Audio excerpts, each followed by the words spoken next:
Hello my dear students, स्वागत है आपका हमारे इस YouTube channel MPSC study hub में। कैसे हैं आप लोग? आई होप आप बहुत अच्छे होंगे। तो जैसा कि आपको पता है कि हाँ, यहाँ पर रिवीजन का दौर शुरू हो गया है। ठीक है, अब ये गाड़ी रुकने वाली नहीं है। हम लोग क्या करेंगे, डे टू डे रिवीजन करेंगे। 20 डे का जो चैलेंज है कि 20 डे में हमें पूरे सिलेबस का जितने भी डेरिवेटिव पार्ट्स हैं उन सभी को क्लियर करके रख लेना है। ठीक है, तो बेसिकली हमने अच्छे तरीके से देखा कि हाँ, डे फर्स्ट जो होगा हमारा कंप्लीट हुआ।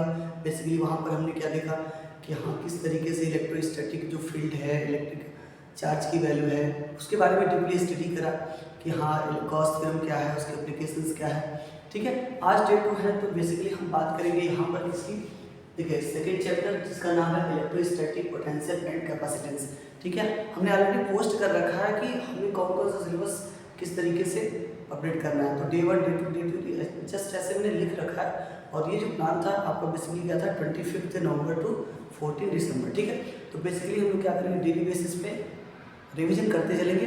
ठीक है, आपको क्या करना है, पूरी तरीके से पहले डेरिवेटिव पार्ट को एकदम अच्छे तरीके से समझकर सीख कर तैयार रखना है।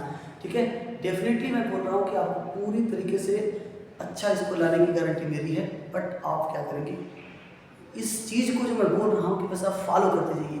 मतलब ऐसा लगने लगे कि हाँ, ये 14 दिसंबर के बाद मुझे ऐसा ना फील हो कि मुझे ये डेरिवेशन नहीं आता, मुझे वो डेरिवेशन नहीं आता। तो पार्टिकुलर अभी हमारा फोकस किस पे है, डेरिवेशन पे। मैं बार बार बोल रहा हूँ कि डेरिवेशन पे देखना, चाहे वो छोटे डेरिवेशन हो चाहे बड़े डेरिवेशन हो। ठीक है, तो बेसिकली कुछ ऐसे पार्ट्स हैं जो मैं आपके लिए स्किप कर रहा हूँ। बेसिकली आप देखिए, यदि ऐसा लग रहा है कि हाँ, ये वाला मैं नहीं कर पा रहा हूँ ऐसा करके, यदि हो रहा है तो आप उस चीज़ को कमेंट करेंगे, मैं उसका एक छोटा सा वीडियो बना के अपलोड कर दूँगा, जिससे उसको भी आप अच्छे तरीके से सीख जाओगे। ठीक है, तो आइए बिना देरी के हम लोग क्या करते हैं, डे 2 का जो सेकंड टॉपिक है इलेक्ट्रोस्टैटिक पोटेंशियल एंड कैपेसिटेंस। इसके बारे में हम लोग डिस्कशन करते हैं। तो एक ब्रीफ समरी इसके बारे में थोड़ा सा समझेंगे पहले कि पोटेंशियल क्या है, इसके बाद डेरिवेशन की ओर बढ़ेंगे। ठीक है, तो नॉर्मली यदि हम बात करते हैं इलेक्ट्रोस्टैटिक पोटेंशियल की, तो ये क्या होता है, जो इलेक्ट्रोस्टैटिक पोटेंशियल है बेसिकली। ठीक है, जब इस पोटेंशियल की बात करेंगे तो नॉर्मली आपको ये याद रखना है कि पोटेंशियल कुछ एक्चुअल में अलग सा नहीं है। वर्क जो हम पढ़ते हैं ना वही है। ठीक है, वर्क जो पढ़ते हैं वही है। ठीक है, तो हमेशा जो बेसिकली देखा जाए तो वर्क जो होता है वो किसी फोर्स के अगेंस्ट होता है या फिर किसी फोर्स की वजह से होता है। तो नॉर्मली जैसे मैं कहूँ कि यहाँ पर क्या चीज़ है, तो यहाँ पर बस ये समझना है कि कोई पहले से चार्ज एग्जिस्ट कर रहा है। ठीक है, तो इसका एक रीजन होता है, मुझे पता चलता है। इसका एक रीजन और इसका नाम दिया था इलेक्ट्रिक फील्ड। क्या नाम दिया था, इलेक्ट्रिक फील्ड। इस इलेक्ट्रिक फील्ड में दूसरे किसी चार्ज को पार्टिकल को लेके आओगे तो या तो उसे अट्रैक्ट करता है या तो रिपेल करता है। तो बेसिकली यही बात है कि हम क्या कहते हैं, इन्फिनिटी से किसी चार्ज को लेकर, मान लो Q0 चार्ज को इन्फिनिटी से कहाँ पे लेकर आ रहा हूँ, एक पॉइंट P जो इनसाइड का है इलेक्ट्रिक फील्ड है, उस पॉइंट P पे ला रहा हूँ तो मुझे कुछ वर्क करना पड़ेगा। आपको पता है कि पॉजिटिव चार्ज इसको रिपेल करेगा तो उसके करस्पॉन्डिंग में समझूंगा जो वर्क डन होगा उसे हम क्या बोलेंगे, उसका पोटेंशियल। बट ये वर्क डन टोटल के लिए नहीं होता, वो होता है यूनिट चार्ज के लिए। तो जस्ट मैं ये कहना चाह रहा हूँ कि Q चार्ज आप लेकर आ जाओ तो आपको उसके करस्पॉन्डिंग कितना वर्क करना पड़ा है, W। कितना वर्क करना पड़ा है, W कर रहा है। ठीक है, तो अभी 1 कूलम चार्ज लेकर आओगे तो कितना वर्क करना हो जाएगा, तो आप बोलोगे सर W/Q। क्या बोलोगे, W/Q0। इस W/Q0 की बात करेंगे तो W/Q0 को ही हम क्या बोलते हैं, बेसिकली वो इलेक्ट्रोस्टैटिक पोटेंशियल। इसे V से निकाल सकते हैं। V कितना हो जाएगा, W/Q0। V क्या हो जाएगा, W/Q0। और ये हमारा हो जाता है क्या, electrostatic potential. Is that clear? Just यहाँ पर बात करेंगे, देखो V W/Q0, तो W क्या है, वर्क का यूनिट क्या होता है, जूल। यहाँ पर इसकी बात करेंगे तो कूलम। ठीक है, तो इसका यूनिट हो जाएगा जूल पर कूलम। रही बात SI यूनिट, की, तो SI यूनिट जो होता है भाई वो क्या होता है, तो आप बोलोगे सर वोल्ट। वो क्या होता है, वोल्ट। क्लियर है? ठीक है, तो यहाँ पर देखिए बस इतना बोलना था कि कुछ है नहीं। ठीक है, नॉर्मली आप इस चीज़ को समझ सकते हो। चलिए अब आगे बढ़ेंगे यहाँ पर, तो पोटेंशियल डिफरेंस भी हमें जानना बहुत जरूरी है। इसको देखिए आगे, इलेक्ट्रोस्टैटिक पोटेंशियल। तो जस्ट जैसे मैंने बात किया कि इलेक्ट्रिक फील्ड के अंदर ऐसे देख रहे हो कि पॉइंट्स है। ठीक है, अब इन्फिनिटी से किसी पॉइंट पे लेके आया तो वर्क जो था पर यूनिट चार्ज की बेसिस पे उसे पोटेंशियल बोल दिया। तो अब जो पोटेंशियल डिफरेंस की मैं बात करना चाह रहा हूँ, वो 2 पॉइंट ऐसे होंगे जो इलेक्ट्रिक फील्ड के अंदर ही होंगे। वो दोनों पॉइंट कहाँ होंगे, इलेक्ट्रिक फील्ड के अंदर। जैसे मैं कहूँ कि मान लीजिए आपके पास क्या है,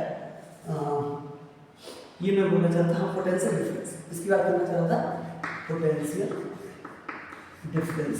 ठीक है, तो पोटेंशियल डिफरेंस की बात करेंगे तो इसको कैसे समझेंगे, तो बेसिकली यहाँ पर ये समझना कि मान लीजिए एक पॉइंट चार्ज यहाँ पर था Q और इसका एक रीजन था, इसलिए मैंने लिखा तो यहाँ पर जस्ट ये समझो कि एक पॉइंट P है और एक पॉइंट है Q, ठीक है। यहाँ उदाहरण से एक पॉइंट A है और एक पॉइंट है B, ठीक है। तो यहाँ से यहाँ तक चार्ज कर दिया जा रहा है, इसको Q नॉट चार्ज नहीं मान लेते आ रहा हो, तो इसको इसके अगेंस्ट ले आ रहा हूँ, क्यों? क्योंकि ये तो रिपेल करेगा, लेकिन दोनों पॉजिटिव चार्ज क्या करेगा, रिपेल करेगा। तो इसके अगेंस्ट जो वर्क डन होगा, तो वो पर यूनिट चार्ज के बेसिस पे इस वर्क डन को हम क्या बोलेंगे, पोटेंशियल डिफरेंस। क्योंकि ये दोनों पॉइंट कहाँ पर थे, इलेक्ट्रिक फील्ड में थे, इसलिए हम पोटेंशियल डिफरेंस बोलते हैं। क्योंकि हम पोटेंशियल एक्चुअली कहाँ से बोलते हैं, इनफिनिटी से इस पॉइंट। तो आप ये बोल सकते हो सर ए पे है यहाँ का पोटेंशियल VA है और B पे है यहाँ का पोटेंशियल कितना है VB। तो पोटेंशियल डिफरेंस कितना हो जाएगा सर, VB माइनस का VE। अभी कितना होगा, हमने कहा सर Q कूलम्ब चार्ज को लेके आ रहा है, तो W Q कूलम्ब चार्ज को लेके आ रहा है, मान लो वर्क डन कितना होगा W, तो 1 कूलम्ब चार्ज को लेके आओगे कितना हो जाएगा, तो आप बोलोगे सर W/Q0।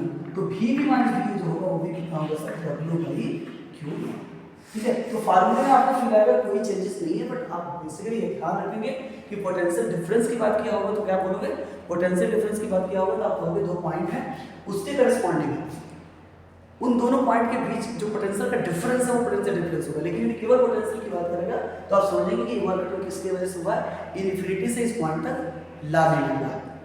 समझ आई बात, क्लियर है, ठीक।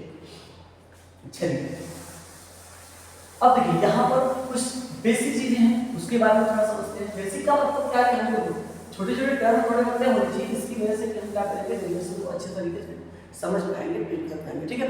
तो अभी छोटा सा ये पॉइंट समझ के, ये वर्क डन था, वर्क डन कैसे होगा तो आपको पता है, मैंने कहा कि किसी फोर्स के अगेंस्ट वर्क करते हो तो ये वर्क डन ही क्या हो रहता है, यूनिट चार्ज के करस्पॉन्डिंग पोटेंशियल हो रहता है।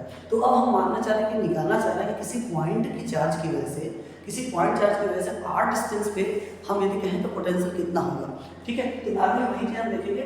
अब कहेंगे क्या, इलेक्ट्रिक पोटेंशियल, क्या बोलेंगे sir, electric potential, electric potential due to a point charge, due to point charge. अब पॉइंट चार्ज की वजह से पोटेंशियल कितना होगा, देखो बहुत आसान डेरिवेशन है, कुछ नहीं करना, आप कंसीडर करोगे distance consider charge Q placed, ठीक है, एट पॉइंट O, ठीक है। इससे हम क्या करेंगे, r डिस्टेंस को टेक करेंगे पॉइंट P, इस पॉइंट P पे हम मानेंगे क्या निकलना है, इलेक्ट्रिक पोटेंशियल, ठीक है। क्या निकालेंगे, इलेक्ट्रिक पोटेंशियल एज ए मान लो मेजर करना। तो अभी भी हम क्या करेंगे कि नॉर्मली जब यहाँ मिलेंगे, ये r डिस्टेंस पे हो गया तो P कितने डिस्टेंस पे हो गया, r डिस्टेंस पे।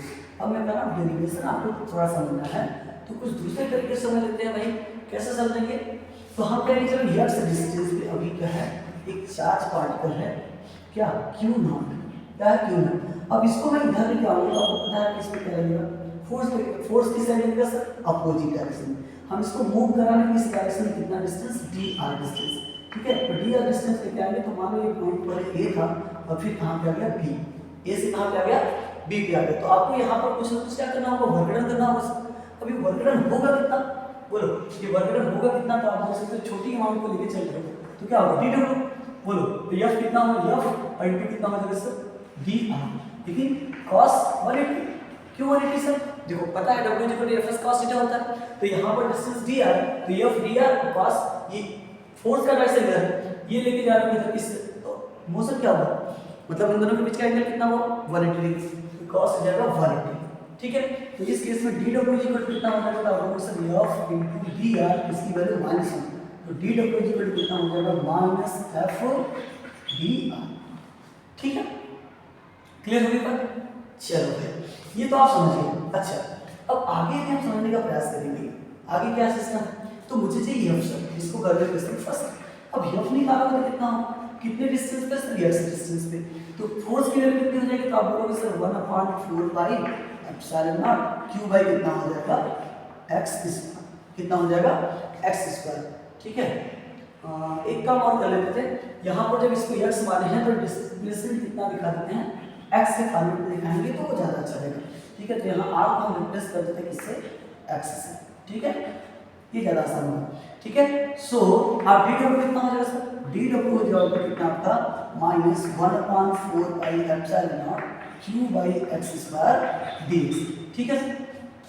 अच्छा टोटल वर्क डन निकालो, टोटल वर्क डन हम कहाँ से लाना है सर, बताओ, टोटल वर्क डन निकालो तो हम क्या करेंगे, इंटीग्रेट करेंगे, क्या करेंगे, इंटीग्रेट करेंगे, कहाँ से कहाँ तक, हमको पता है कि हम इन्फिनिटी से पॉइंट P पे लेंगे, तो इसको लिमिट लगा लेंगे इन्फिनिटी टू r, तो पॉइंट P का जो डिस्टेंस है यहाँ से कितना है r, ठीक है, तो माइनस राउंड हो जाएगा 1/4 क्यू बाई एक्स स्क्वायर और इधर क्या हो जाएगा dx।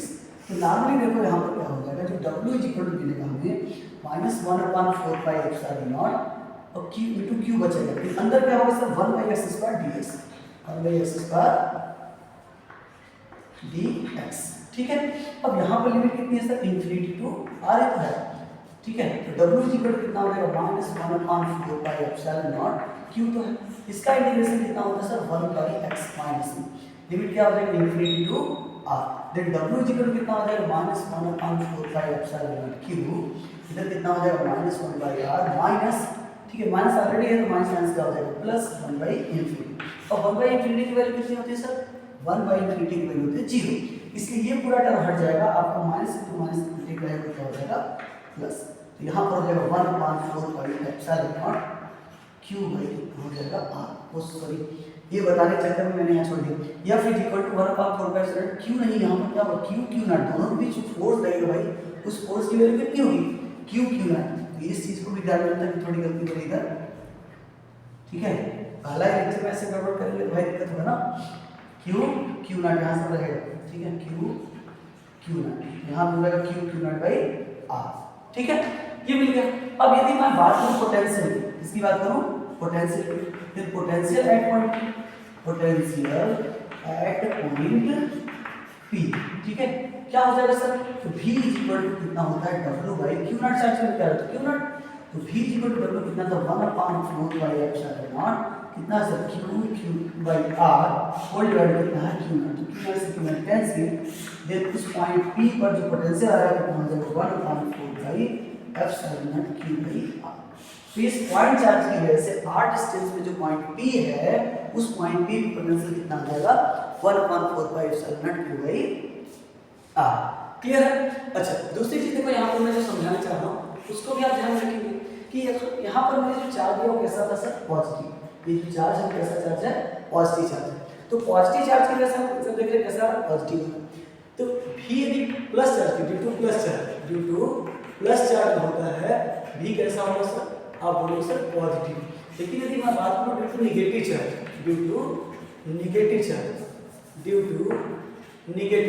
तो नेगेटिव चार्ज की बात करोगे तो V कैसा होता है सर नेगेटिव चार्ज के केस में नेगेटिव पोटेंशियल आता है और पॉजिटिव चार्ज के केस में पॉजिटिव पोटेंशियल आता है। ठीक है, इतनी चीज हम क्या करेंगे यहाँ पर ध्यान में रखेंगे। क्लियर है क्या, तो बोलोगे हाँ।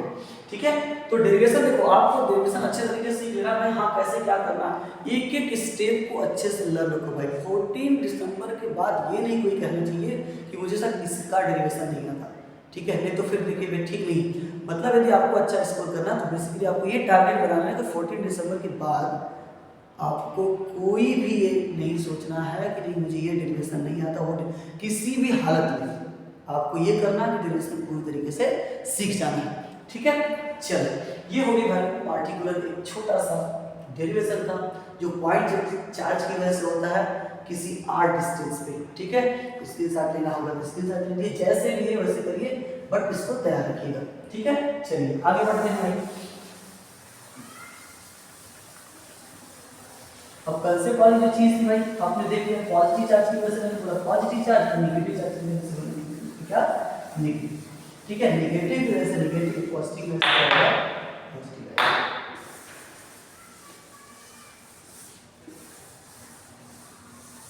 अब देखो ये वेक्टर क्वांटिटी होती है, कैसी क्वांटिटी है वेक्टर क्वांटिटी ना, बोलो सोचना भी ना भाई। ठीक है, वेक्टर क्वांटिटी कभी मत सोचना जिसको पोटेंशियल होती है। यहाँ पर भी मैं बात करूँ कि जो इलेक्ट्रिक पोटेंशियल है, ये जो अभी देखा इलेक्ट्रिक पोटेंशियल, तो बेसिकली आप यदि इसकी बात करोगे तो देखो नॉर्मली मैंने कहा था कि मतलब कुछ क्या नहीं है भाई, ये तो वर्क डन था ना W/Q ना, वर्क डन तो था, तो बेसिकली जब W/Q नॉट को आप बोलोगे भी, और ये वर्क डन हमने ऑलरेडी पढ़ा कि W क्या होता है भाई स्केलर क्वांटिटी, W क्या है स्केलर क्वांटिटी है, और इसके साथ साथ यदि मैं बात करूँ जो आपका Q नॉट है वो भी क्या है एक स्केलर क्वांटिटी है, तो स्केलर क्वांटिटी में डिवाइड मल्टीप्लाई का आपस में करो भाई, जो भी जैसे हो वो क्या रहता है स्केलर रहता है। तो इस केस में आपको नॉर्मली क्या याद करना है भाई, कुछ याद करने की जरूरत नहीं सर, दोनों स्केलर हैं तो चाहे वो मल्टीप्लाई में हो चाहे डिवाइड में हो, फर्क ही नहीं पड़ता कि स्केलर क्वांटिटी आएगी या वेक्टर क्वांटिटी। अब सीधे सीधे क्या बोलोगे, बिना कुछ सोचे स्केलर क्वांटिटी। ठीक है, जब वो स्केलर है तो क्या आएगा, स्केलर क्वांटिटी आएगी। क्लियर हो गया? बोलो। तो इससे मैं समझाना क्या चाहता हूं, मतलब ये सोचो कि आपके पास मल्टीपल चार्जेस, क्या है, मल्टीपल चार्जेस, और मल्टीपल चार्जेस की वजह से किसी पार्टिकुलर पॉइंट पे ये पूछे कि पोटेंशियल टोटल कितना होगा सर, तो क्या बताओगे? तो नॉर्मली ध्यान देना कि मुझे यहाँ पर ये चीज तो फोकस करना है कि ये स्केलर क्वांटिटी है, मतलब इनका अलजेब्रिक सम जो आएगा वो किसके इक्वल होगा सर, उसके इक्विवेलेंट पोटेंशियल के। बट मैंने अभी पिछले लेक्चर में बताया था कि यदि आपसे ये कहा जाए कि आपको टोटल निकालना है, ठीक है, और अलजेब्रिक सम में बोलो, अलजेब्रिक सम बोलने का मतलब ये नहीं होना चाहिए कि केवल ऐड ही करना है, भाई वो सब्ट्रैक्ट हो सकता है डिपेंडिंग ऑन विद साइन। यदि आप साइन चेंज कर लेते हो, लाइक पॉजिटिव के साथ नेगेटिव भी है, तो ये नहीं सोचना कि ऐड होगा, भाई वो जिसका प्रोसेस है, जैसा रोल पढ़े पिछले जमाने में, मतलब पिछले क्लासेस में, उसी के तरीके से आपको ट्रीट करना है। जहाँ पर ऐड होगा वहाँ ऐड करेंगे, जहाँ नेगेटिव साइन आएगा वहाँ क्या करेंगे, सब्ट्रैक्ट करेंगे। फॉर एग्जाम्पल जैसे मैं कहूँ कि यहाँ पर सराउंडिंग मान लीजिए आपके पास Q1 चार्ज है, यहाँ पर -Q2 चार्ज है, ठीक है, यहाँ पर क्या है, माइनस का Q3 है, यहाँ पर कितना है, माइनस का Q4 या प्लस बोल लेते हैं, यहाँ पे आपका Q1 है, ये पॉइंट P था, इस पॉइंट P पे हमें निकाला पोटेंशियल, तो इससे डिस्टेंस मान लो R1 है, इससे डिस्टेंस मान लो कितना R2 है, इससे डिस्टेंस कितना R3 है, इससे डिस्टेंस R4, ऐसे कितना R। तो देखो फोर्स वाले मैंने क्या किया था, वेक्टर यूज करने की कोशिश की थी, हमने कैप लगाया था, R1 कैप जब फॉर्मूला लिख रहे थे, R1 cap R2 cap R3 cap, क्यों, क्योंकि वहाँ पर वेक्टर एडिशन में लगाया था, लेकिन यहाँ पे स्केलर है तो मुझे इसके बारे में ज़्यादा सोचने की रिक्वायरमेंट नहीं हुई। टोटल फोर्स यदि मैं कहूँगा तो लिखने के लिए देखो क्या लिखोगे, लिखने के लिए बोल दोगे V1 V2 V3, कहाँ तक ऐसे भी समझना है तो VN तक कर लोगे, नो इशू, ठीक है, ये हो जाएगा आपका टोटल पोटेंशियल। लेकिन अब ये प्लस साइन हमेशा ये इंडिकेट नहीं करेगा कि ये क्या होगा सर, ऐड ही होगा, माइनस कहीं आएगा तो सब्ट्रैक्ट हो जाएगा। मतलब यदि हम सच में इस प्रोसेस से करें कि पॉइंट चार्ज की वजह से जो पोटेंशियल आता है 1/4 वही R, जब इसको अप्लाई करेंगे तो V1 के लिए क्या लिखेंगे, आप हमेशा प्लस चार्जेस के 1/4 Q/R, लेकिन V2 के लिए जो चार्ज के लिए माइनस Q2 है, तो ये माइनस मान लगेगा, तो यहाँ पे माइनस आएगा 1/4 Q2/R। फिर V3 के लिए लिखेंगे तो सेम वही बात 1/4 कितना हो जाएगा Q3/R, फिर प्लस डाटा कितना हो जाएगा 1/4 Q1 को पॉजिटिव लिया था तो Q1 कितना हो जाएगा R, ठीक है। टोटल निकालना है तो क्या करो, कॉमन कर लो, कॉमन करोगे तो कितना हो जाएगा 1/4 कॉमन दिख रहा मुझे, अंदर क्या बचेगा Q1/R1 माइनस Q2/R2, फिर माइनस कितना है Q3/R3। यदि मैं Q4 यूज करता, सोचो ये पॉजिटिव था, ये था पॉजिटिव, इसको भी मान लो यहाँ पे लिखना चाहिए, तो कितना लिखेंगे Q4/R3, कहाँ तक सर, तो Qn/R, ये हो जाएगा इक्विवेलेंट क्या, total potential at the point P। समझ में आ गई बात? तो निगेटिव की वजह से निगेटिव, पॉजिटिव की वजह से पॉजिटिव, क्लियर? चलो आगे चलते हैं। कुछ नहीं है भाई, तेजी में बढ़ जाने से कोई फायदा नहीं है, तो ये सोचो कि नहीं हाँ नहीं आ रहा है, ऐसा कुछ सोचना नहीं है, बस आपको कॉन्टिन्यूसली लगे रहना है, विश्वास अपने आप पे करना है, किसी दूसरे पे नहीं, किसी दूसरे के बारे में नहीं सोचना है कि हाँ भाई उसको आ रहा है मुझे नहीं आ रहा है, ऐसा करके कभी घबराने की जरूरत नहीं, ठीक है। नॉर्मली आप बस अपने पे फोकस करो, ऑलरेडी सब चीज आती चीज जाएगी, ठीक है। तो देखो डाइपोल का कंसेप्ट यदि मैं आगे बोलूँ तो डाइपोल हमने पढ़ रखा था, क्या पढ़ा था, डाइपोल, इलेक्ट्रिक डाइपोल, पीछे वाले लेक्चर में हमने डिस्कस किया था, ठीक है। जिसको डाउट है थोड़ा सा उधर पीछे वाले लेक्चर भी देख ले, समझ ले कि हाँ कहाँ पर किसके बारे में बताया गया है, ठीक है, वो क्लियर होता जाएगा, ठीक है। हर जगह देखो हम क्या करेंगे, अभी आप स्प्लिट करने की कोशिश करेंगे, हालांकि उतना मुझे अभी यूट्यूब के बारे में नॉलेज नहीं है, तो जस्ट ट्राई करेंगे कि हाँ आप लिंक, मतलब वीडियो तो बड़ा है, अब नॉर्मली इसमें मान लो किसी को इस टॉपिक को ही पार्टिकुलर देखना है, पूरे वीडियो लेक्चर को नहीं देखना है, तो उसमें सेकंड वाइज करके ऐसे कभी मैंने देखा कभी होता है, तो उस वाले तरह से मैं उसको क्या करूँगा, सेपरेट कर दूँगा ताकि आपको पता चले कहाँ से कौन लेक्चर स्टार्ट हुआ है, ठीक है, कोशिश करूँगा। चलिए फिर भी आप इसका क्या करेंगे, मतलब पूरा वीडियो नहीं भी देख रहे हो तो नॉर्मली जो भी आपको डाउट है बस उसी क्वेश्चन को देखिए आप स्किप करते हुए, ठीक है। बट अच्छा है ये होगा कि जब आप पूरी वीडियो को अच्छी तरीके से देखेंगे, ठीक है। और फिर लाइक शेयर के बारे में तो सोचना ही नहीं है, वो आप नहीं करेंगे तो मुझे मजा नहीं आएगा, ठीक है। चलिए कोई बात नहीं, डाइपोल की वजह से लिखते हैं। तो इलेक्ट्रिक पोटेंशियल लिखेंगे, क्या लिखेंगे? Electric potential due to a dipole, due to a dipole.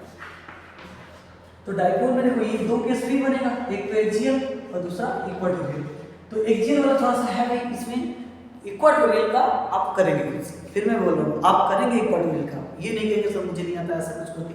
हाँ पहले ट्राई करिएगा, नहीं आएगा फिर मैं बोल रहा हूँ जो टॉपिक स्किप कर रहा हूँ, मैं खुद से स्किप कर रहा हूँ, उसको आपको ये करना है कि आप करेंगे, नहीं आएगा कमेंट करेंगे, मैं उसको बोल रहा हूँ सेपरेटली मैं वीडियो बना के अपलोड कर दूँगा भाई, ठीक है? आपके लिए सब कुछ, बस आप थोड़ा सा लगे रहिए और बताइए कि हाँ मुझे मजा आ रहा है, ठीक है?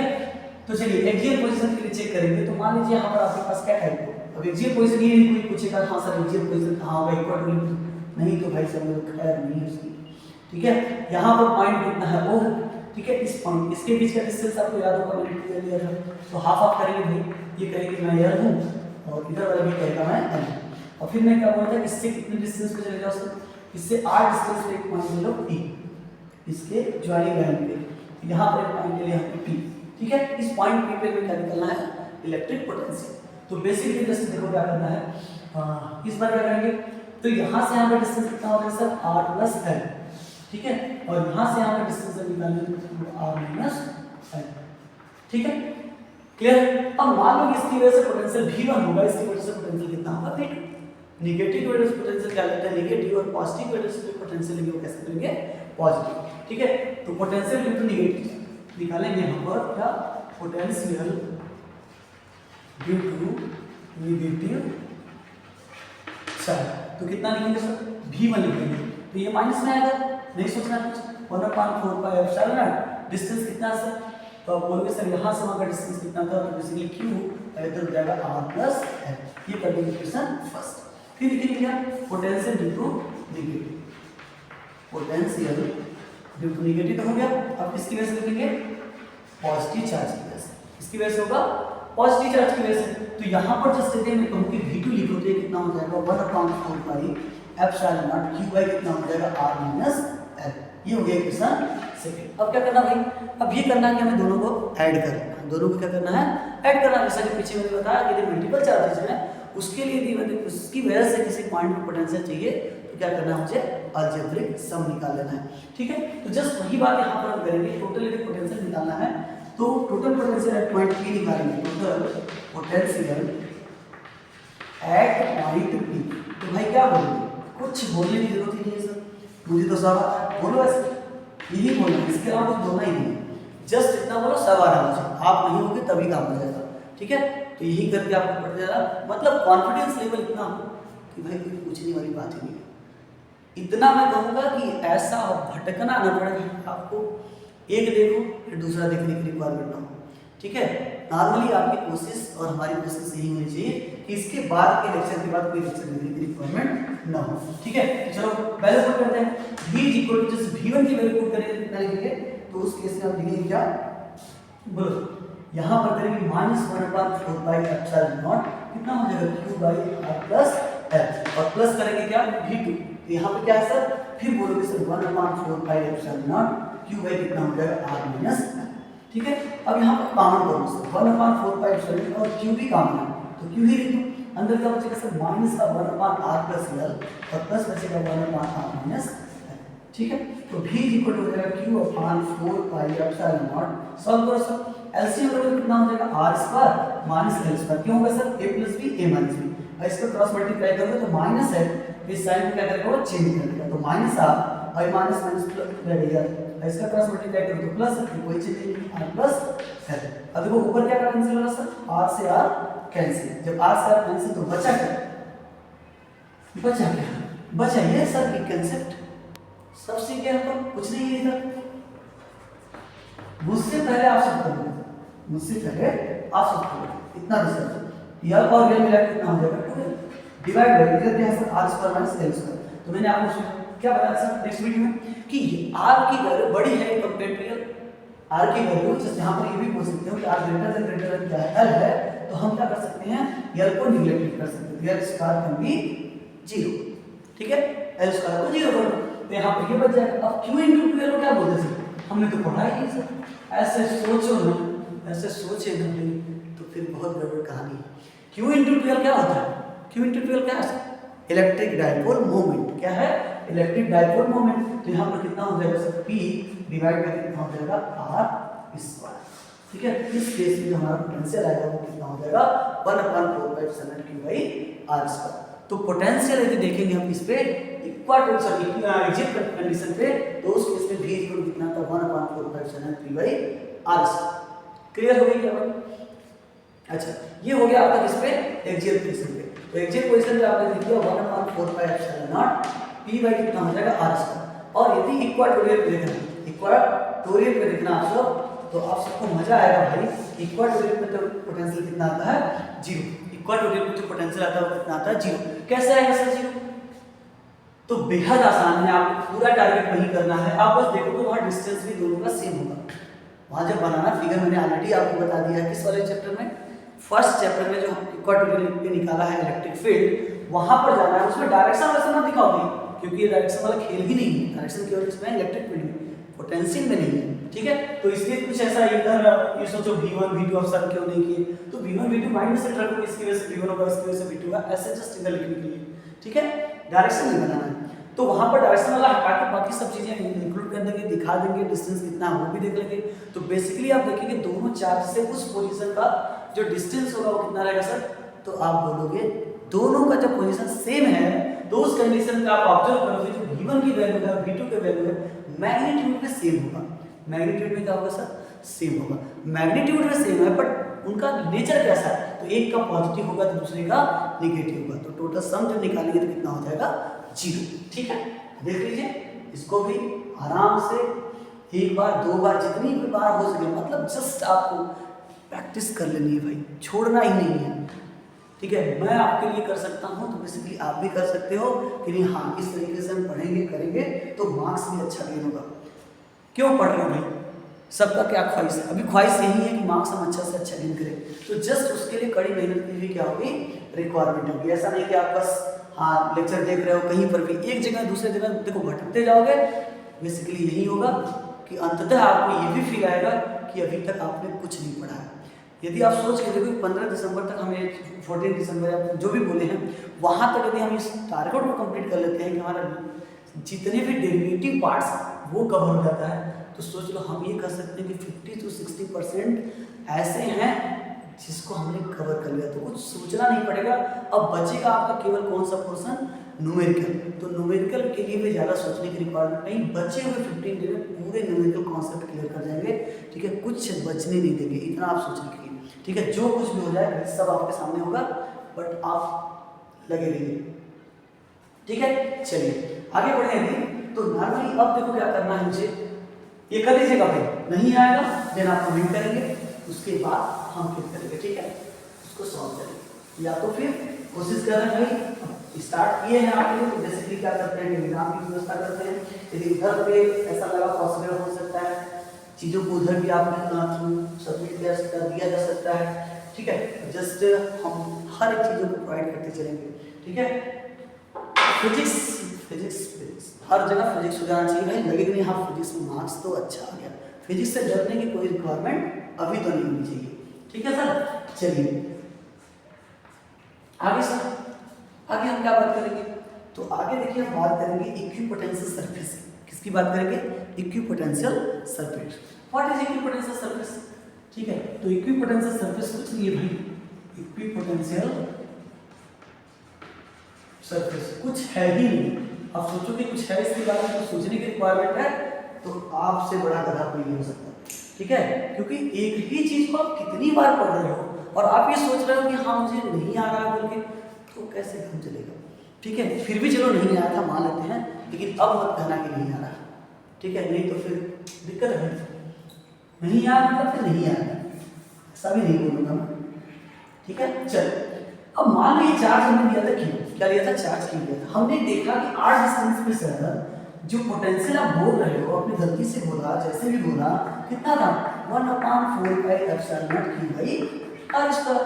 No sir, q by r। ठीक है सर। अच्छा, आप वेरिएशन देख पा रहे हो कि v जो है क्या है, r बढ़ाने पे क्या होगा? पोटेंशियल की वैल्यू घटेगी। r बढ़ाने पे पोटेंशियल की वैल्यू क्या होगी? घटेगी। बट नेगेटिव चार्ज होगा तो भाई उल्टा हो जाएगा। कंसेप्ट को एकदम बारीकी से पकड़ने की कोशिश करो। ये तो अभी जब इक्विपोटेंशियल सरफेस की बात करते हैं, छोटा सा कंसेप्ट इधर ऐसा लगा छूट रहा है, छोटा सा भी, तो उसको छूटने नहीं देना भाई। तो अभी क्या है कि v की वैल्यू आप पॉजिटिव लेके चल रहे हो, तो उस केस में r की वैल्यू जब बढ़ रही है तो v क्या होगा, डिक्रीज होगा। लेकिन यदि मैं बात करूं कि यही सेम काम यदि नेगेटिव चार्ज की वजह से बोलोगे, तो नेगेटिव चार्ज से जितना दूर जाओगे उतना ही पोटेंशियल क्या होगा, इंक्रीज करेगा। क्योंकि नेगेटिव में जो वैल्यू घटती हुई दिखती है ना, वो रिलेटिव में क्या हो रही होती है, बढ़ रही होती है। तो सेम यही लॉजिक आपको यहाँ पर देखने मिलेगा। यदि नेगेटिव में चीजें बढ़ रही है तो इसका मतलब घट रहा है, और यदि घट रही है तो उसका मतलब क्या हो रहा है, बढ़ रहा है। ठीक है, क्लियर होगी बात। चलो, तो अब हम बात कर रहे थे इक्विपोटेंशियल सरफेस। तो मैंने कहा r डिस्टेंस पे निकालोगे सर पोटेंशियल ये है, तो क्या आप r डिस्टेंस पे इधर ही जा सकते हो? तो आप बोलोगे नहीं। हाँ, तो बोलना मत नहीं भाई, मैं तोड़ के बता दे रहा हूँ। यहाँ से मैं कहूँ कि r डिस्टेंस पे लेके चलते हो तो r डिस्टेंस पे जो वैल्यू मिलेगी वो इतनी मिल जाएगी। तो मैंने ये थोड़ी ना कहा कि आ गई भाई। अब सोचो कि एक सर्कुलर स्लिट में ऐसे बना दूं जिससे टोटल जो डिस्टेंस होगा वो कितना होगा सर, हर बार आ रहा है, इधर जाओगे इधर जाओगे इधर जाओगे। सर्कल बना नहीं अच्छा, ठीक है भाई, जानते हो सर्कल किसकी वजह से नहीं बन रहा है, वो भी चीज ध्यान रखो। सबको पता है कि सर्कल मेरा कहाँ से बन रहा है, ठीक है। तो यहाँ पर बेसिकली देखा जाए तो जस्ट ये है कि ये जो वैल्यू है यहाँ पर वही होगी जो वैल्यू यहाँ पर होगी, क्योंकि डिस्टेंस सबके लिए क्या है, सेम। हर तरफ जो डिस्टेंस है वो क्या है, सेम। ठीक है, मेरे बनाओ को मतलब भाई ये देखो कहाँ सब बड़ा है, बनाओ छोटा, तो भाई सर्कल नहीं बन पाया। आपको सर्कल रहता है तो डिस्टेंस क्या रहेगा, सेम रहेगा। क्लियर हो? अच्छा सर, तो हर जगह पोटेंशियल क्या है, सेम आएगा। तो ये तो आप पूरी वे में देखते हैं। अब इसके बाहर क्या कोई पॉइंट नहीं हो सकता, जैसे मैं कहूँ इससे इधर आ जाओ, इससे इधर आ जाओ, इससे इधर आ जाओ, इससे ऊपर चले जाओ, ग्रीन बोर्ड के अंदर घुस जाओ, कितने डिस्टेंस पे सर, r डिस्टेंस पे। तो उनसे रिलेटेड यदि आप सरफेस देखते हो ना, उस सरफेस पे हर एक पॉइंट पे जो पोटेंशियल होता है वो क्या होता है, सेम होता है। इस वजह से उस सरफेस को हम क्या नाम देते हैं, इक्विपोटेंशियल सरफेस। ठीक है, मतलब ये जो रीजन हम देख रहे हैं इस पे क्या होगा, पोटेंशियल इक्वल है, इसलिए उस सरफेस को हम नाम देंगे क्या, इक्विपोटेंशियल सरफेस। क्लियर होगी बात, समझ गए आप? ठीक है ना, और सरफेस, ठीक है ना, at every point the potential will be equal. Clear है क्या? चलो मेरे ख्याल से ठीक है। अब देखो अलग अलग शेप का जो पोटेंशियल होता है वो अलग अलग होता है। जैसे यहाँ पर r हम लिख रहे थे, तो r जब r के डिस्टेंस पे ले रहे हैं तो ये जो पोटेंशियल प्लस चार्ज की वजह से देखोगे तो ये इक्विपोटेंशियल सरफेस सिंगल में प्लस चार्ज, तो उसकी वजह से जो इक्विपोटेंशियल सरफेस आ रहा है वो कंसेंट्रिक क्या है, सर्कल के फॉर्मेट में, कंसेंट्रिक सर्कल। और एक बात कि इक्विपोटेंशियल सरफेस पे जो इलेक्ट्रिक फील्ड होती है वो कैसे रहती है, वो रहती है परपेंडिकुलर। तो ये प्रॉपर्टी ये भी है, ठीक है। तो सेम ऐसे अपन नेगेटिव चार्ज होगा सर, तो नेगेटिव चार्ज होगा सर, बस भाई यही काम है। ये भी कंसेंट्रिक सर्कल के फॉर्मेट में लिखेगा, ठीक है, बट ये डायरेक्शन ऑफ क्या हो जाएगा आपका, इलेक्ट्रिक फील्ड, वो क्या हो जाएगा सर,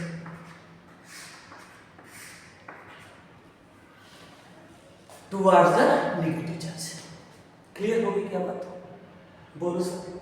तो ये हो गया single positive and single negative. तो कभी कभी आपसे क्या पूछता है, डाइपोल को लेके भी पूछता है। किसको लेके पूछता है, डाइपोल को। तो चलो भाई इलेक्ट्रिक डाइपोल का लेके बनाते हैं। अब इलेक्ट्रिक डाइपोल आपको पता भूल गया तो और अच्छी बात है, अभी कल ही पढ़ाया गया, अभी भूल गया सर नहीं आया, बोलो।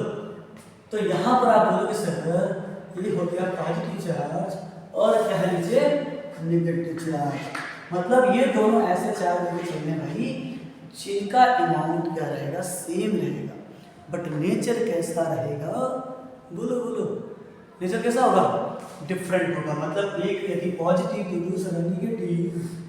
इलेक्ट्रिक फील्ड लाइन से आ रहा है सर, बोलोगे हाँ सर, मत बोलना ना भाई नहीं आता है, तब भी बोलो आ रहा है, और उसको अगले पल में ही सीख जाओ। नहीं तो ये कहते फिर से रहोगे कि मुझे फिजिक्स तो नहीं आता है भाई। फिजिक्स कैसे आएगा जब मेहनत नहीं करोगे तो, बोलो। चलो तो भाई आएगा, कैसे नहीं आएगा। अब ये चीज जो देख रहे हो 2D एक्चुअली में कैसा शेप है इसका, 2D है भाई। 2D का मतलब ये है कि जिस समय केवल एक क्रॉस सेक्शन वाले पोर्शन को ही ऑब्जर्व कर पाता हूँ, ठीक है। बट रियलिटी में क्या होता है, क्या ऐसे ही होगा? पॉजिटिव चार्ज क्या ये ऐसे सर्कल के फॉर्म में है? तो बोलोगे हाँ सर, कभी बोलना मत भाई। क्या बोलोगे बताओ? बोलोगे ये कि सर यहाँ पर जो पॉइंट चार्ज पॉजिटिव नहीं होगा उसका शेप कैसा होगा? स्फेरिकल। कैसा होगा? स्फेरिकल। सर यहाँ पे जो नेगेटिव चार्ज नहीं होगा उसका शेप कैसा होगा? बोलो बोलो बोलो, स्फेरिकल। तो जस्ट ये जो चीज देख रहे हो कि यहाँ से इलेक्ट्रिक फील्ड लाइंस इस डायरेक्शन में जा रही है, तो उसके करस्पॉन्डिंग आप ये सोच के देखोगे ऊपर से, यहाँ से प्लस के ऊपर पोर्शन से वहां से भी तो इलेक्ट्रिक फील्ड लाइन निकल कैसे जा रही है। अरे भाई ऐसे समझो ना कि यहाँ से सोच के दिखाओगे, मैं ये वाले पोर्शन को तो दिखा दूं तुमको, ये फील है कि सर इससे होते हुए ऐसे जा रही है, इधर से होके ऐसे जा रही है, इधर से होके। तो भाई ऊपर भी तो है, यहाँ से भी तो उड़ के जाएगी, इसके बगल से भी तो उड़ के जाएगी, नीचे से भी तो जाएगी, इस साइड से भी जाएगी। तो आप सोच के देखो कैसा शेप देखने को मिलेगा। शेप ऐसे दिखेगा, यूं यूं करके दिखेगा भाई, ठीक है। मतलब सिलेंडर जैसा। कैसा दिखेगा? सिलेंडर जैसा। मतलब ये चीज तो आप देख रहे हो ना, ये ऐसे तो दिख रहा है बट ये इस वाले पोर्शन से, लेकिन ऐसे ही है, ऐसे भी है, ऐसे उस साइड से भी है। जस्ट मतलब ये कहना चाह रहा हूं, आपको दिखेगा कैसे भाई? ये इस तरीके से दिखेगा। देख रहे हो मेरा हैंड को पूरा? देखो ये ऐसे दिखने को दिखेगा। मतलब ये कभी मत सोचना कि ये क्या है, ये तो भाई क्रॉस सेक्शन है जिसको हम ऑब्जर्व करते हैं। तो बेसिकली जब पूरा ऑब्जर्व करोगे तो तुम्हें क्या फील आएगा कि ये सिलेंडर जैसा होगा। मतलब इस वाले पोर्शन को कहोगे एक ऐसा सिलेंडर है, तो भाई वो राइट सर्कुलर सिलेंडर होता है। कहने का मतलब उसका बेस हमेशा जो रेडियस होता है वो कांस्टेंट रहता है, वो एक अलग मैटर है, ठीक है। बट ये जो शेप ऐसे दिख रहा है ये भी क्या बनेगा?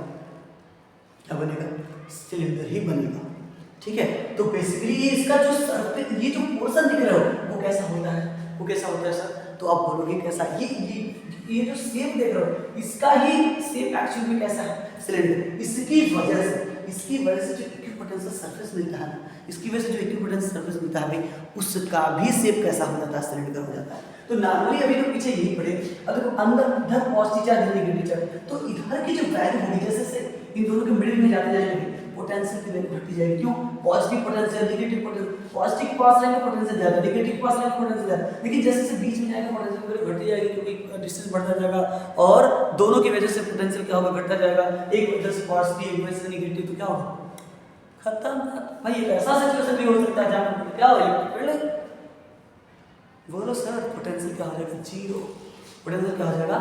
जीरो। तो आप बोलो इस तरह यहाँ पर क्या बनाना है, तो अंदर की साइड क्या करेंगे? ज्यादा दिखाएंगे, अंदर की साइड कर देंगे, मतलब पास पास दिखाएंगे, और बाहर ये दिखाने की कोशिश करेंगे, बाहर ये दिखाने की कोशिश करेंगे भाई ये तो बवाल मचा दोगे। मचाओगे कि नहीं मचाओगे? हाँ सर हम तो बवाल मचाने आए हैं। ये कुछ इस तरीके से।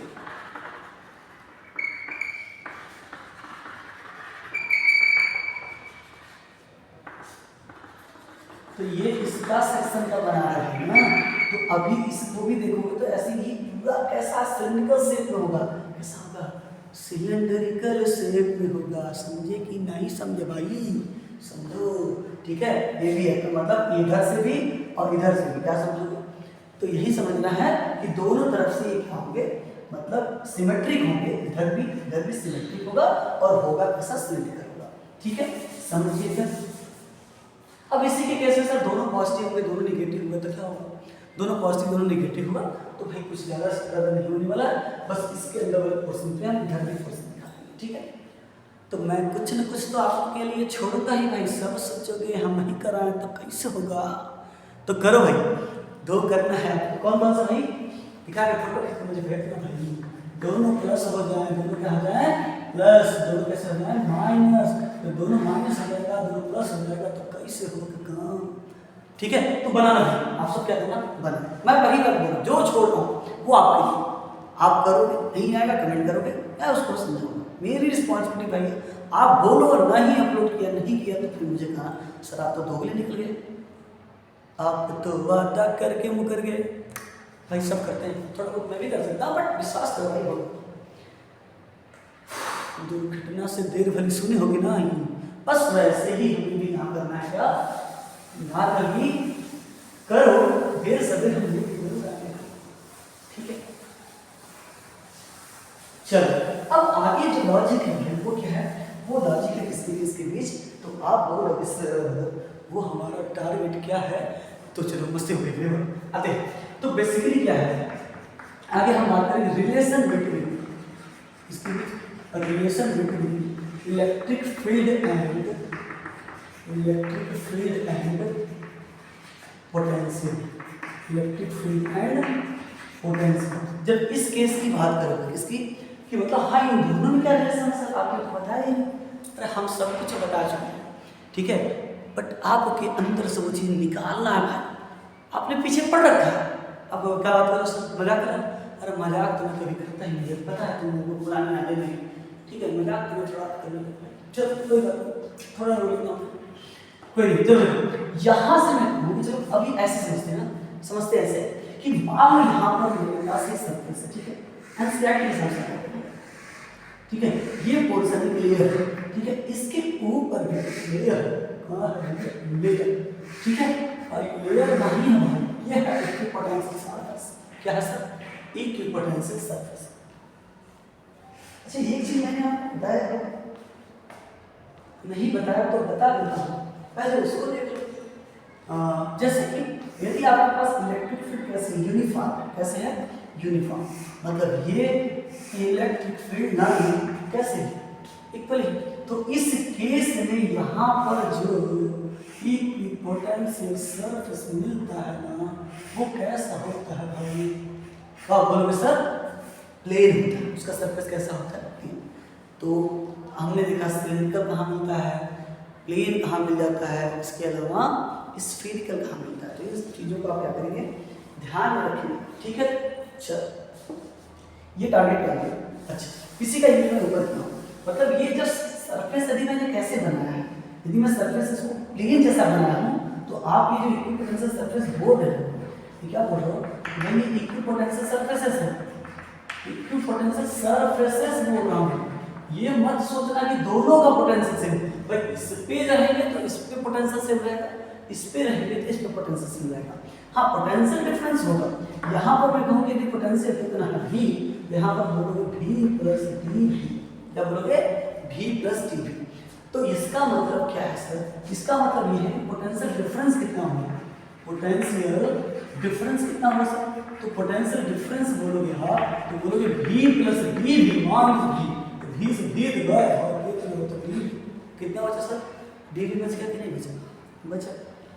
अच्छा W इज इक्वल टू हमने पढ़ा है, जो हमने देखा है कि V is equal to W by Q था, तो ऐसे ही W इज इक्वल टू क्या बोल सकते हो, W बाई क्या बोल सकते हो Q। लेकिन सोचो हो क्या, मैं ये पोटेंशियल ये था D V प्लस डी था, इधर क्या था V, मैं अब क्या कर रहा हूँ, यहाँ से एक चार्ज को इधर ले जाना चाह रहा हूँ, यहाँ से चार्ज कहाँ ले जा रहा हूँ, ऊपर की तरफ। तो फिर वही बात है भाई, इस पे तो फोर्स लगेगा नीचे की तरफ। अब बोलोगे क्यों सर, अरे भैया हाई पोटेंशियल पे लो पोटेंशियल पे, तो इसका मतलब इधर पॉजिटिव चार्ज होगा, इधर कैसे चार्ज होगा, पॉजिटिव चार्ज, और इधर क्या होगा सर नेगेटिव चार्ज, तो वो उसे रिपेल करेगा, वो इसे क्या करेगा, रिपेल करने की कोशिश करेगा, तो फोर्स का डायरेक्शन पॉजिटिव होगा नीचे, ठीक है। दोनों के बीच क्या कितना है सर, बोलो जल्दी बोलो, 180 है। तो आप बोलोगे सर W को हम दूसरे तरीके से लिख सकते हैं, ऐसे लिखेंगे, चलो इसे फर्स्ट करो, तो W लिखना चाहोगे कितना लिखोगे सर, F इनटू बोल sir F into S, F into S। तो अभी मान लेते हैं इसके बीच का जो डिस्टेंस रहा है ना, इसके बीच का जो डिस्टेंस रहा है वो कितना है भाई, dr, बोलो कितना डिस्टेंस है dr। तो यहाँ से वहाँ तक लगाने पे कितना होगा, F इनटू dr हो जाएगा, कितना होगा dr। अब बोलोगे सर इसको तो dw लेगा, अरे भाई मन कर रहा लगा, मैं कहाँ रोक रहा हूँ, इधर dw लगाने लगा, उधर dw लगाने लगा, क्योंकि छोटा सा डिस्प्लेसमेंट करोगे, छोटा सा पोटेंशियल है, तो वर्क डन भी क्या होगा, छोटा होगा, करना कर लो, नहीं करना मत करो, कुछ नहीं है, ठीक है। dw दोनों तरफ करो, इसे करने के सन सेकंड लगा, लेकिन छोड़ो सर अभी गलती क्या आपने, F और dr ऊपर जा रहा है, तो एंगल वाली कितना लगाओगे 180। बोलो तो डी डब्ल्यू इक्वल कितना हो जाएगा माइनस एफ इंटू डी और ये हो जाएगी सेकंड। बोलो होगा कि नहीं होगा? अरे बोलो भाई होगा। दोनों इक्वेट करो on equating equation first and second on equating equation first and second we get भाई इक्वेट कर तो क्या होगा D V into Q is equal to minus F into D R. F into कितना हो जाएगा डी आर। अब बोलो सर बट कहोगे कि यदि इसके बीच का इलेक्ट्रिक फील्ड कितना है ई, तो हमने पढ़ा है फोर्स कितना होगा, तो आप F is equal to Q into E। अभी कल वाली बात है भाई, देखो बुरा मत मान, लेकिन कल पढ़ाया गया कि बोलोगे सर ये तो मुझे नहीं पता, तो गलत बात है। कितना ठेस पहुंचेगा सोचो, दिल टूट जाएगा मेरा। तो F इज इक्वल टू कितना हो जाएगा Q इंटू E।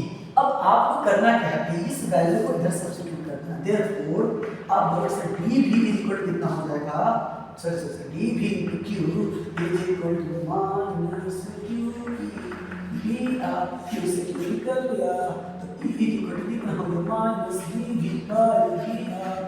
अरे बोलो हुआ कि नहीं, कितना आराम से बोलो बोलो भाई, बोलते रहो कमेंट मारते रहो। तुम लोग तुम छोड़ भाई बवाल मचा देना, मैं बता दे रहा हूँ। कभी फिर कहे मुझसे ना कि नंबर नहीं आया सर, भाई देखो दिक्कत हो तो आए भाई, कुछ क्या करो इसका मतलब जा रहा है। तुम लोग मेरे से क्या कर सोचो, करना पड़ रहा है। चलो ये हो गया कि नहीं होगा, कर लोगे तो बोलो कोई इशू, कोई इशू नहीं होनी चाहिए भाई। रिवाइज कर लो अच्छे से, कुछ सोचना नहीं है, आराम से एकदम हल्का है। ये डेफिनेटली मैं भाई बोल रहा हूँ तुमसे 80 to 90% मैं बता रहा हूँ इस बारे में बोल, ठीक है। किसी न किसी को मतलब 4 सेट यदि बन रहा तो उसमें से 3 सेट में यदि नहीं बन रहा तो मेरा नाम बदल लो, नाम बदल क्या रखो, मेरा उल्टा कर देना नाम, भाई आ गया तुम भूल जाता काम से, भूल गए सर। 8 से 10 महीने का तुम लोगों से दूर रहा भाई, क्या भाई अब तो सबके साथ आ जाना भाई, अब तो कोई नहीं होना चाहिए ऐसा है भाई। 30 ये नहीं होना चाहिए, बस 4 लोग को पढ़ा रहे थे भाई, अब पूरी दुनिया पढ़े हुए मुझसे। अब तुम लोग सपोर्ट करोगे मुझे, बोलो करोगे कि नहीं करोगे, तो भाई लाइक करो शेयर करो। चलो भाई अब यहाँ तक तो हम लोगों ने देख लिया कि इलेक्ट्रिक पोटेंशियल की बात यदि करेंगे, अच्छा हाँ इसकी बात तो कर लिया। तो इलेक्ट्रिक पोटेंशियल और डी मतलब जो पोटेंशियल था इलेक्ट्रिक फील्ड था उसमें हमने रिलेशन देख लिया बुक में। तो हाँ अब ये थोड़ा सा ध्यान रखना सर कि E इक्वल टू जो मैंने लिखा minus dv by D are, क्या लिखा E इक्वल माइनस, इसको अलग अलग तरीके से अलग अलग यूज करते हैं। तुम लोग सोचते हो रो देते हो भाई, तुम लोग तो मैं देखता हूँ मैंने लिखा रखा है रो देते हैं, ठीक है। तो रो मत, क्यों रो रहे भाई, यहाँ कौन सा आ रहा है वो क्या कहते हैं सुनेगा कौन है, बोलो ना कमेंट करके कौन। चलो इधर देखो, अभी नॉर्मल देखो T equal to minus D by D R, तो भाई माइनस साइन बस ये इंडिकेट करता है कि जैसे जैसे हम दूर जाएंगे इलेक्ट्रिक फील्ड की वैल्यू क्या होती जाएगी। मतलब ये कर सकते हो कि ऐसे बोल दो कि पार्टिकुलर किसी से मतलब ये बताने की कोशिश है कि E और V दोनों एक दूसरे के एज इनवर्स नहीं है, ठीक है। मतलब रेट ऑफ क्या दिखा रहा है, changing potential with respect to distance, ठीक है। तो कितना चेंज हो रहा है तो माइनस E के इक्वल होता है, मतलब हर बार वो एच क्या होगा कांस्टेंट रहेगा। जब यदि इलेक्ट्रिक फील्ड कांस्टेंट तो बेसिकली ऐसा ही मिलेगा, ठीक है वो है। तो बाकी बात करेंगे ओनली फॉर मैग्नीट्यूड, ठीक है ना। मतलब कम ज़्यादा से आने के लिए मतलब नहीं, कितना हो रहा है कम हो रहा है ज़्यादा हो रहा है उससे नहीं मतलब, वो तो निगेटिव संभालेगा भाई। लेकिन केवल मैग्नीट्यूड की बात करेंगे तो केवल और केवल आप लिख सकते हो E equal to D V by, कोई इसको नहीं भूलेगा, कोई इसको भूला ना तो मुझसे भूला कोई नहीं भूला। जैसे देखो इधर देखो कॉस थीटा, इधर कैसा है कॉस थीटा, इधर कैसा नहीं, तो भाई अंदर जो इलेक्ट्रिक फील्ड डेवलप होगा, अंदर जो इलेक्ट्रिक फील्ड होगा डेवलप होगा कितना होगा E। अब मान लो इसके बीच का डिस्टेंस और कितना है, कितना है भाई D, डिस्टेंस और D हो गया भाई। और तो आप भी सोचो कि यहाँ से यहाँ का पोटेंशियल और डिफरेंस कितना होगा, मान लो भी कितना होगा, तो पोटेंशियल डिफरेंस को दिखा के फिर से और n के बच्चे का डिस्टेंस का रेडियस है तो क्या होगा ये, आप इसी फार्मूले को क्या करोगे चेंज कर दो, e equal to v by क्या करोगे, हां ना sir v equal to v, e equal to v by v। अब ये कहाँ यूज करोगे सर, न्यूमेरिकल्स में। कहाँ यूज करोगे, न्यूमेरिकल्स में। बेसिकली हम क्या करेंगे, न्यूमेरिकल्स में ही यूज करेंगे। ठीक है, थोड़ा सा देख लें भाई चल रहा है कि नहीं, बैटरी उटरी थोड़ा सा गड़बड़ था आज, दिख रहा है भाई, चलो ठीक है ठीक है। ये भाई फंस जरा मुझे गुस्सा आ रहा है। चलो ये हो गया ना। अच्छा ना तो दूसरा तरीका और कुछ यूज होगा आगे। वो क्या यूज होगा सर, मान लो मेरे पास वायर क्या है, वायर, इसका लेंथ है कितना है, इसका लेंथ है। अब सब लोग ये कहाँ यूज करना है, ये भी यूज करना है सर। अभी इलेक्ट्रिसिटी वाला चैप्टर बचा है ना, तो वहां हम ट्राई करेंगे तो क्या करेंगे बताओ, यहाँ से यहाँ का डिस्टेंस यदि यल है और मान लो इसे आप किसी बैटरी से अटैच करा रहे हो तो इसके अक्रॉस भी डेवलप होता है क्या, इलेक्ट्रिक फील्ड। इसके अक्रॉस डेवलप होगा पोटेंशियल डिफरेंस। तो उस केस में क्या करोगे सर, उस केस में भी यही लिखोगे, E is equal to V by, अब यहाँ D लिख रहे थे, यहाँ यल में ही लिख देंगे V बाय, बोलो हाँ कि ना, बोलो जल्दी हो जाएगा तो बोलो जल्दी बोलो। हर एक चीज के लिए मैं बोल रहा हूँ भाई, तो उसको तुरंत आप क्या करेंगे, लाइक करेंगे। आप भाई लाइक दबा करो, एकदम फैला दो भाई, लगे कि नहीं हाँ मार्क्स तो सबका आना चाहिए। हो गया क्या, चलो आगे बढ़ेंगे। तो आगे देखो हमें करना है क्या, इसमें डेरिवेटिव पार्ट से आगे का पढ़ना है। तो डेरिवेटिव पार्ट थोड़ा सा डेरिवेटिव पार्ट है कैपेसिटर। ठीक है, तो कैपेसिटर के बारे में 10 मिनट डिस्कस करते हैं। कैपेसिटर का हल्का वाला टॉपिक भाई, उससे सस्ता तो फिजिक्स में कुछ है ही नहीं, ऐसा सोचो। कैपेसिटर निकालना, कैपेसिटेंस निकालने से सस्ता इधर कुछ है ही नहीं। ठीक है, वो चाहे उसका सीरीज हो, कॉम्बिनेशन, पैरेलल कॉम्बिनेशन, जो कॉम्बिनेशन जो है कुछ है ही नहीं, सब एकदम आसान भाषण करोगे तुरंत हो। ठीक है, तो चलो करते हैं, देखते हैं मजा आता है नहीं, मजा तो आएगा, मजा तो आना ही है और आएगा। तो अब इसके लिए क्या करेंगे, देखो हम बोले जा रहे हैं कैपेसिटेंस। तो कैपेसिटेंस का क्या राजी कर सकते, कैपेसिटेंस होता है capability of storing the charge. ठीक है, कोई भी कंडक्टर है वो कितना चार्ज को एक्सेप्ट करता है, कितना अपने पास रखेगा, उसकी कैपेसिटी है। और कैपेसिटी को ही क्या बोलते हैं, कैपेसिटेंस बोलते हैं। क्या बोलेंगे, कैपेसिटेंस। तो बेसिकली कैपेसिटेंस को डिफाइन करने से पहले ये बोला था कि चार्ज होता है भाई ने वो डायरेक्टली प्रोपोर्शनल होता है इसके पोटेंशियल, मतलब चार्ज बढ़ेगा पोटेंशियल बढ़ेगा, पोटेंशियल बढ़ेगा चार्ज बढ़ेगा, ऐसा बोल सकते हो। ठीक है, अब यहाँ से यदि हम क्या करते हैं, इस प्रोपोर्शनल का साइन हटाते हैं, कांस्टेंट होगा c और q इक्वल हो जाएगा c v। ठीक है, तो c equal to q by हो जाएगा v, और यहाँ पे c होता है, इसी को हम क्या बोलते हैं, कैपेसिटेंस। इसको क्या बोलते हो, कैपेसिटेंस बोलते हैं। ठीक है, क्लियर है कि नहीं। यूनिट का हो सकता है, यूनिट सर इसका होता है कूलम, इसका होता है वोल्ट, इसका हो जाएगा यूनिट हो जाएगा कूलम वोल्ट। अच्छा ये साइन सर, तो ये साइन होता है इसका फैराड। क्या होता है सर, फैराड होता है। इसे किसी लिखा दो कैपिटल एफ से, किसी लिखा दोगे कैपिटल एफ से। समझ गए क्या, बोलो कोई दिक्कत परेशानी तकलीफ समस्या जो भी है बोलते रहो। अच्छा हो गया क्या, बोलो यहाँ से। अब आगे थोड़ा सा समझे भाई, तो इसका एक थोड़ा सा अलग से भी टर्म है। क्या है वो, जैसे अपने पास एक क्या है, स्फीयर। अपने पास क्या हो, एक स्फीयर। तो इस स्फीयर की वजह से थोड़ा सा ये समझो कि अपने पास क्या हो, स्फीयर। तो इस पे कितना चार्ज स्टोर हो सकता है, इस पे कितना चार्ज स्टोर हो सकता है।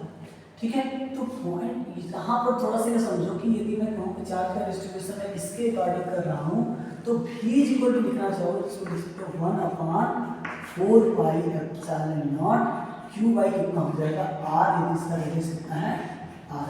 इसके सरफेस पे भी डिस्ट्रीब्यूशन करते हो, इसके सरफेस पे डिस्ट्रीब्यूशन करते हो तब। ठीक है, ये यही होता है समझ में। अंदर भी देखेंगे तो अंदर क्या रहता है, कांस्टेंट रहता है। v की वैल्यू अंदर भी क्या रहेगी, कांस्टेंट रहेगी। तो v equal to 1/4 q by r होता है। तो c इक्वल टू में हम लिखना है तो क्या लिखोगे, q बाई v।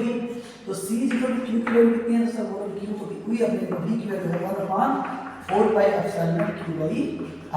भाई q से q कैंसिल हो जाएगा, तो c इक्वल टू कितना बचेगा, 4 पाई एप्सिलॉन नॉट r।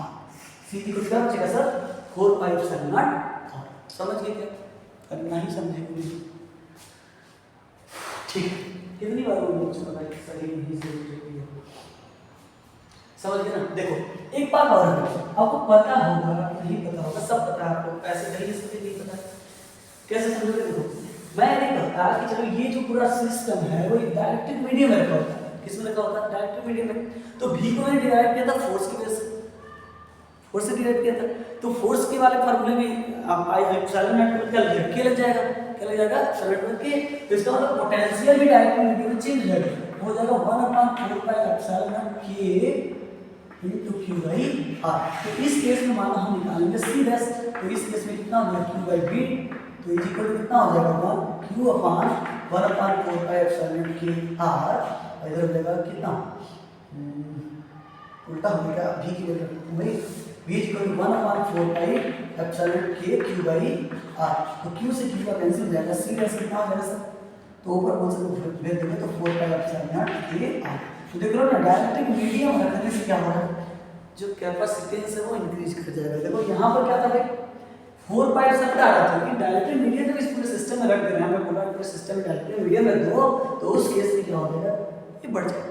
अभी क्यों बढ़ेगा, कैसे बढ़ेगा, इसके बारे में मुझे बताया नहीं आपने, तो मैंने इसीलिए नहीं बताया ताकि मैं तुम समझ पाओ, तुम सोच पाओ, फिर उसको हम बताते हैं। कुछ छूटे तो बताना, छूटेगा क्या? छूटेगा वही जो मैं बोलूँगा वो आपके लिए छोड़ूंगा, ठीक है? तो ये समझ लो कि आपको ऐसा लगा कि सर डायरेक्टिव मीडियम रखने से क्या हो रहा है, कैपेसिटेंस जो बढ़ जाता है। तो बेसिकली होता क्या है उसको समझो तो तब समझ में आएगा। तो देखो यहाँ पर अभी आपने फील किया सर v की वैल्यू 1/4 पाई एप्सिलॉन के और q बाई कितना था बोलो r था। अब c इक्वल टू आपने पढ़ा q by v, q by v पढ़ा ना, तो इसमें ये देखो ये तो चार्ज है वो तो स्टियरिंग है, तो c जो होता है वो मुझे दिख रहा है inversely proportional to v। c जो है कैसे दिख रहा है? Inversely proportional to v। तो v की वैल्यू यदि घटेगी ना, v की वैल्यू बढ़ेगी, v यदि बढ़ेगा तो c क्या होगा? कम होगा। c क्या होगा? कम होगा। लेकिन यदि v की वैल्यू क्या कम हो जाए तो c की वैल्यू क्या हो जाएगी सर? बढ़ जाएगी। c की वैल्यू क्या हो जाएगी? बढ़ जाएगी। अरे हाँ या ना बोलो, यस सर बढ़ेगी नहीं बढ़ेगी? तो भाई मैंने जो फार्मूला लिखा ये मैंने किस मीडियम के लिए रखा? डायरेक्टिव के। मैंने बताया था डायरेक्टिव मीडियम रखो तो कैसे मल्टीप्लाई हो जाता है, मतलब वहां पर पोलैरिटी डेवलप होती है, उसकी वजह से होता है। वो एक रीजन को क्या करता है? डेवलप करता है, जिसकी वजह से जो फोर्स की वैल्यू होती है वो रिड्यूस करती है। मतलब इलेक्ट्रिक फील्ड को रिड्यूस करने की कोशिश करता है, इलेक्ट्रिक फोर्स को रिड्यूस करने की कोशिश करता है। फाइनली वो पोटेंशियल को भी रिड्यूस करता है। अब पोटेंशियल रिड्यूस तो क्या होगा भाई? कैपेसिटेंस इंक्रीज कर जाएगा, ठीक है? इसलिए बोलते हैं। तो नॉर्मली कभी-कभी इसको ऐसे समझ सकते हैं कि मान लो वैक्यूम है तो c नॉट दिखा, c नॉट इक्वल टू क्या था? 4 पाई एप्सिलॉन नॉट r, और c इक्वल टू जब किसी डायरेक्टिव मीडियम रख रहा है तो क्या हो जाएगा? 4 pi epsilon naught K r। दोनों को भाई डिवाइड कर दो, c by c naught equal to 4 pi epsilon naught r by कितना हो जाएगा? 4 pi epsilon naught K r। तो भाई के r से r 4 पाई एप्सिलॉन, तो c by c naught equal to 1 by k, या c नॉट बोलो सर उल्टा हो गया क्या? ये सी नॉट यहाँ रहेगा ना, ये यहाँ पर, ठीक है? तो C naught by C equal to 1 by K, तो सी इक्वल टू कितना हो जाएगा? सी नॉट के। मतलब वैक्यूम की करेस्पॉन्डिंग के टाइम्स का हो जाएगा, कैपेसिटी बढ़ जाएगी, ठीक है सर? अरे हाँ या ना, हाँ या ना, हाँ या ना बोलो, क्लियर है? तो चलो आगे बढ़ते हैं sir. Don't waste your time sir, 1-1.5 महीने जो भी झकझोर तो है अपने शादी भाग भरा जो भी कर रहा कर लो, भाई मैं कौन होता हूँ मना करने, फिर भी कहूँगा जरूर भाई थोड़ा सा कोशिश करो कम से कम अटेंड करने की। मतलब यदि तुम्हें टारगेट बना के रखना है तो भाई मैं इतना बोलूँगा स्किप नहीं करना, कोई भी वीडियो स्किप नहीं करना, हर एक वीडियो को देखना, उसको तैयार करना बस। चलो अब ये तो हो गई कैपेसिटेंस। अब एक्चुअल में क्या है, इसमें एक टॉपिक है जिसका नाम है पैरेलल प्लेट कैपेसिटर। क्या है? Parallel plate capacitor. तो वो समझ आना चाहिए, ठीक है? क्या है वो? पैरेलल प्लेट कैपेसिटर, ठीक है? तो पैरेलल प्लेट कैपेसिटर में क्या होगा, इसका पहले प्रिंसिपल को समझने की कोशिश करेंगे। भाई ये रट गए, अब कहोगे रटवा रहा सर, अरे रटवा का है कमाओ ही करते हो भाई तुम लोग, मैं कितना सिखाऊं? मतलब पैरेलल प्लेट कैपेसिटर पढ़े होगी, कितनी बार पढ़े, कितनी बार मैं पढ़ा चुका। अब बोलोगे सर यहाँ नहीं तो पढ़ा नहीं कभी, तो भाई जहाँ पढ़ा तो वहीं पढ़ा सकता हूँ। अभी तो आपके विषय है, अभी मैं पढ़ा रहा हूँ, अभी पढ़ो। चलो पैरेलल प्लेट कैपेसिटर में देखो नॉर्मली क्या होता है, जैसे मैं क्या करूँ, इसको चार्ज है, प्लेट है अपने पास, इसको मैं चार्ज करने वाला हूँ, चार्ज करेगा किससे चार्ज करूँगा सर, किसी भी सेल के थ्रू, मान लो पॉजिटिव चार्ज है किसी भी कंडक्टर के थ्रू, इसको पॉजिटिव चार्ज डेवलप करना एज ए फील कर, ठीक है। तो इसमें होगा क्या सर, इसमें ये होगा ना कि ये अपने पोटेंशियल तक जाएगा, कहाँ तक जाएगा, अपने पोटेंशियल तक। तो पार्टिकुलर इसके पास क्या होगा, एक फिक्स पोटेंशियल होगा, उस पोटेंशियल तक जा रहा होगा, तो उसके बाद इसकी कैपेसिटी रुक जाएगी, क्योंकि उसका पोटेंशियल तो फिक्स होना चाहिए, तो वो सरफेस है कितना पोटेंशियल एग्जिस्ट करेगा, तो वो जिसकी वजह से उसकी कैपेसिटी वहीं पे मेंटेन हो जाती है। हमने पढ़ा भी कि C कितना होता है, Q बाई V होता है, ठीक है। तो पोटेंशियल भाई चेंज होगा, उसके हिसाब से कैपेसिटी भी चेंज होगी। मान लो पार्टिकल Q चार्ज मैंने दिया और Q चार्ज देने पर से कहाँ तक जाएगा, V तक, तो कैपेसिटी तो हो गई। अब इससे ज़्यादा कैपेसिटी नहीं हो सकती, अब इससे ज़्यादा कैपेसिटी करना है, मतलब चार्ज को और स्टोर करना है, तो क्या करना होगा, कुछ दूसरा टेक्निक अपनाएंगे, कुछ क्या करेंगे, दूसरा टेक्निक अपनाएंगे जिससे पोटेंशियल डिक्रीज कर सके, जिससे क्या कर सके, पोटेंशियल डिक्रीज कर सके। तो इसी के पास हम एक दूसरा क्या करते हैं भाई, प्लेट लेके आएंगे, दूसरा प्लेट लेके आएंगे। तो प्लेट लेके आएंगे तो भाई इंडक्शन की वजह से इसके थ्रू इसके बगल वाले साइड क्या निकलेगा, नेगेटिव चार्ज, क्या बाहर निकल जाएगा, negative charge, as a plate है, कंडक्टर ही है, तो नेगेटिव चार्ज, तो इस नेगेटिव चार्ज की वजह से यहाँ क्या आएगा भाई, नेगेटिव पोटेंशियल, क्या आएगा, नेगेटिव पोटेंशियल। इसके अपोजिट वाले साइड पे क्या आएगा सर, अब इसको पॉजिटिव, तो ये तो कुछ दूर होगा सर, ये कुछ दूर होगा, ये कुछ दूर होगा, ये कुछ दूर होगा, ये कुछ दूर होगा, तो कुछ दूर हो गया, तो इसका मतलब इसकी वजह से पोटेंशियल यहाँ ज़्यादा होगा, इसकी वजह से पोटेंशियल कम होगा, क्योंकि ये ज़्यादा दूर पे है, ये कम दूर पे, भाई बड़ा भी वैसे आर स्केल ज़्यादा होगा, उसकी भी कम होगा। तो इस पॉजिटिव की वजह से पोटेंशियल ज़्यादा है, आर ज़्यादा है, तो इसकी वजह से पोटेंशियल कम आएगा, नेगेटिव डिस्टेंस कम है, इसलिए इसका पोटेंशियल ज़्यादा होगा। तो नेगेटिव पोटेंशियल ज़्यादा है, कहाँ पे, यहाँ पे, इन दोनों की वजह से। तो फाइनली यहाँ पर पोटेंशियल क्या होगा, बढ़ेगा घटेगा, घटेगा। क्यों घटेगा, क्योंकि पॉजिटिव चार्ज है, तो पॉजिटिव चार्ज की वजह से पोटेंशियल होगा पॉजिटिव, पॉजिटिव चार्ज की वजह से पोटेंशियल क्या होगा, पॉजिटिव, और इसकी वजह से पोटेंशियल नेगेटिव है, तो दोनों ऐड करेंगे, तो भाई मैंने पीछे बताया मल्टीपल चार्ज की वजह से कि भाई ऐड हो गया तो ऐड करो, सब्ट्रैक्ट हो तो सब्ट्रैक्ट, तो माइनस तो क्या हो जाएगा, सब्ट्रैक्ट करेंगे कम हो जाएगा, तो पोटेंशियल क्या होगा, कम होगा। पोटेंशियल जहाँ कम होगा, घटने में क्या होगा भाई, कैपेसिटेंस बढ़ जाएगा। भाई मेरे दिमाग में ना और भी कुछ चल रहा है, अब मेरे दिमाग में क्या चलेगा भाई, मैंने तो बनाया नहीं ये सब चीज़ें, तो फिर भी क्या होगा कि मैं ये करूँ कि भाई इसको अर्थ से कनेक्ट कर देते हैं, क्या कर देते हैं, अर्थ से कनेक्ट कर देते हैं। तो अर्थ से कनेक्ट करने के अर्थ का पोटेंशियल कितना होता है सर, अर्थ का पोटेंशियल होता है 0, अर्थ का पोटेंशियल क्या होता है 0। तो भाई ये पॉजिटिव पोटेंशियल, भाई क्या होगा, नेगेटिव पोटेंशियल 0 पोटेंशियल 0, इससे हाई पोटेंशियल हुआ, ये लो पोटेंशियल, ये क्या बोलोगे आप, हाई पोटेंशियल, और ये बोलोगे लो पोटेंशियल, ये क्या है, लो पोटेंशियल। तो जो प्लस चार्ज है वो हाई पोटेंशियल से कहाँ जाएगा, बोलो कहाँ चला जाएगा, अर्थ के अंदर। तो इसका मतलब अगले ही पल ये होगा कि धीरे धीरे जो प्लस चार्ज है वो मूव कर कहाँ चला जाएगा भाई, अर्थ के अंदर चला जाएगा। जब अर्थ के अंदर चला जाएगा तो फाइनली आपको मिलेगा क्या देखने को, मिलेगा आपको ये सिचुएशन देखने को कि भाई यहाँ पर पॉजिटिव चार्ज, यहाँ पर पॉजिटिव चार्ज, और इधर वाले प्लेट पे क्या दिखेगा, नेगेटिव चार्ज, क्या दिखेगा, नेगेटिव। भाई इधर नेगेटिव दिखेगा, उस साइड तो पॉजिटिव दिखना बंद ही हो जाएगा, पॉजिटिव दिखना क्या होगा, बंद हो जाएगा। तो बेसिकली ये दोनों चार्ज की सेम थी, तो अब सोचो ये पूरा चार्ज हट ही गया, तो क्या इसके इफेक्ट, अब जो नेगेटिव पोटेंशियल था इसकी वजह से वो तो बहुत हाई हो जाएगा, नेगेटिव पोटेंशियल जो नेगेटिव चार्ज की वजह से आएगा वो बहुत आएगा। अभी तो पॉजिटिव को कम कर रहा था क्योंकि था भाई, अभी तो है ही नहीं, खत्म हो गया, तो पोटेंशियल क्या होगा, और भी ज़्यादा डिक्रीज कर जाएगा, पोटेंशियल और भी ज़्यादा क्या होगा, डिक्रीज कर जाएगा। जब पोटेंशियल डिक्रीज करेगा तो फिर उस केस में आप क्या बोलोगे सर, मतलब पोटेंशियल और भी लेवल पे घट गया, जब पोटेंशियल और भी लेवल पे घट गया तो कैपेसिटेंस और भी क्या होगा, बढ़ जाएगा। तो इस तरीके से हम पैरेलल प्लेट कैपेसिटर का क्या करते हैं, कैपेसिटेंस बढ़ा लेते हैं बिना उसके सीक्वेंस साइज को चेंज किए।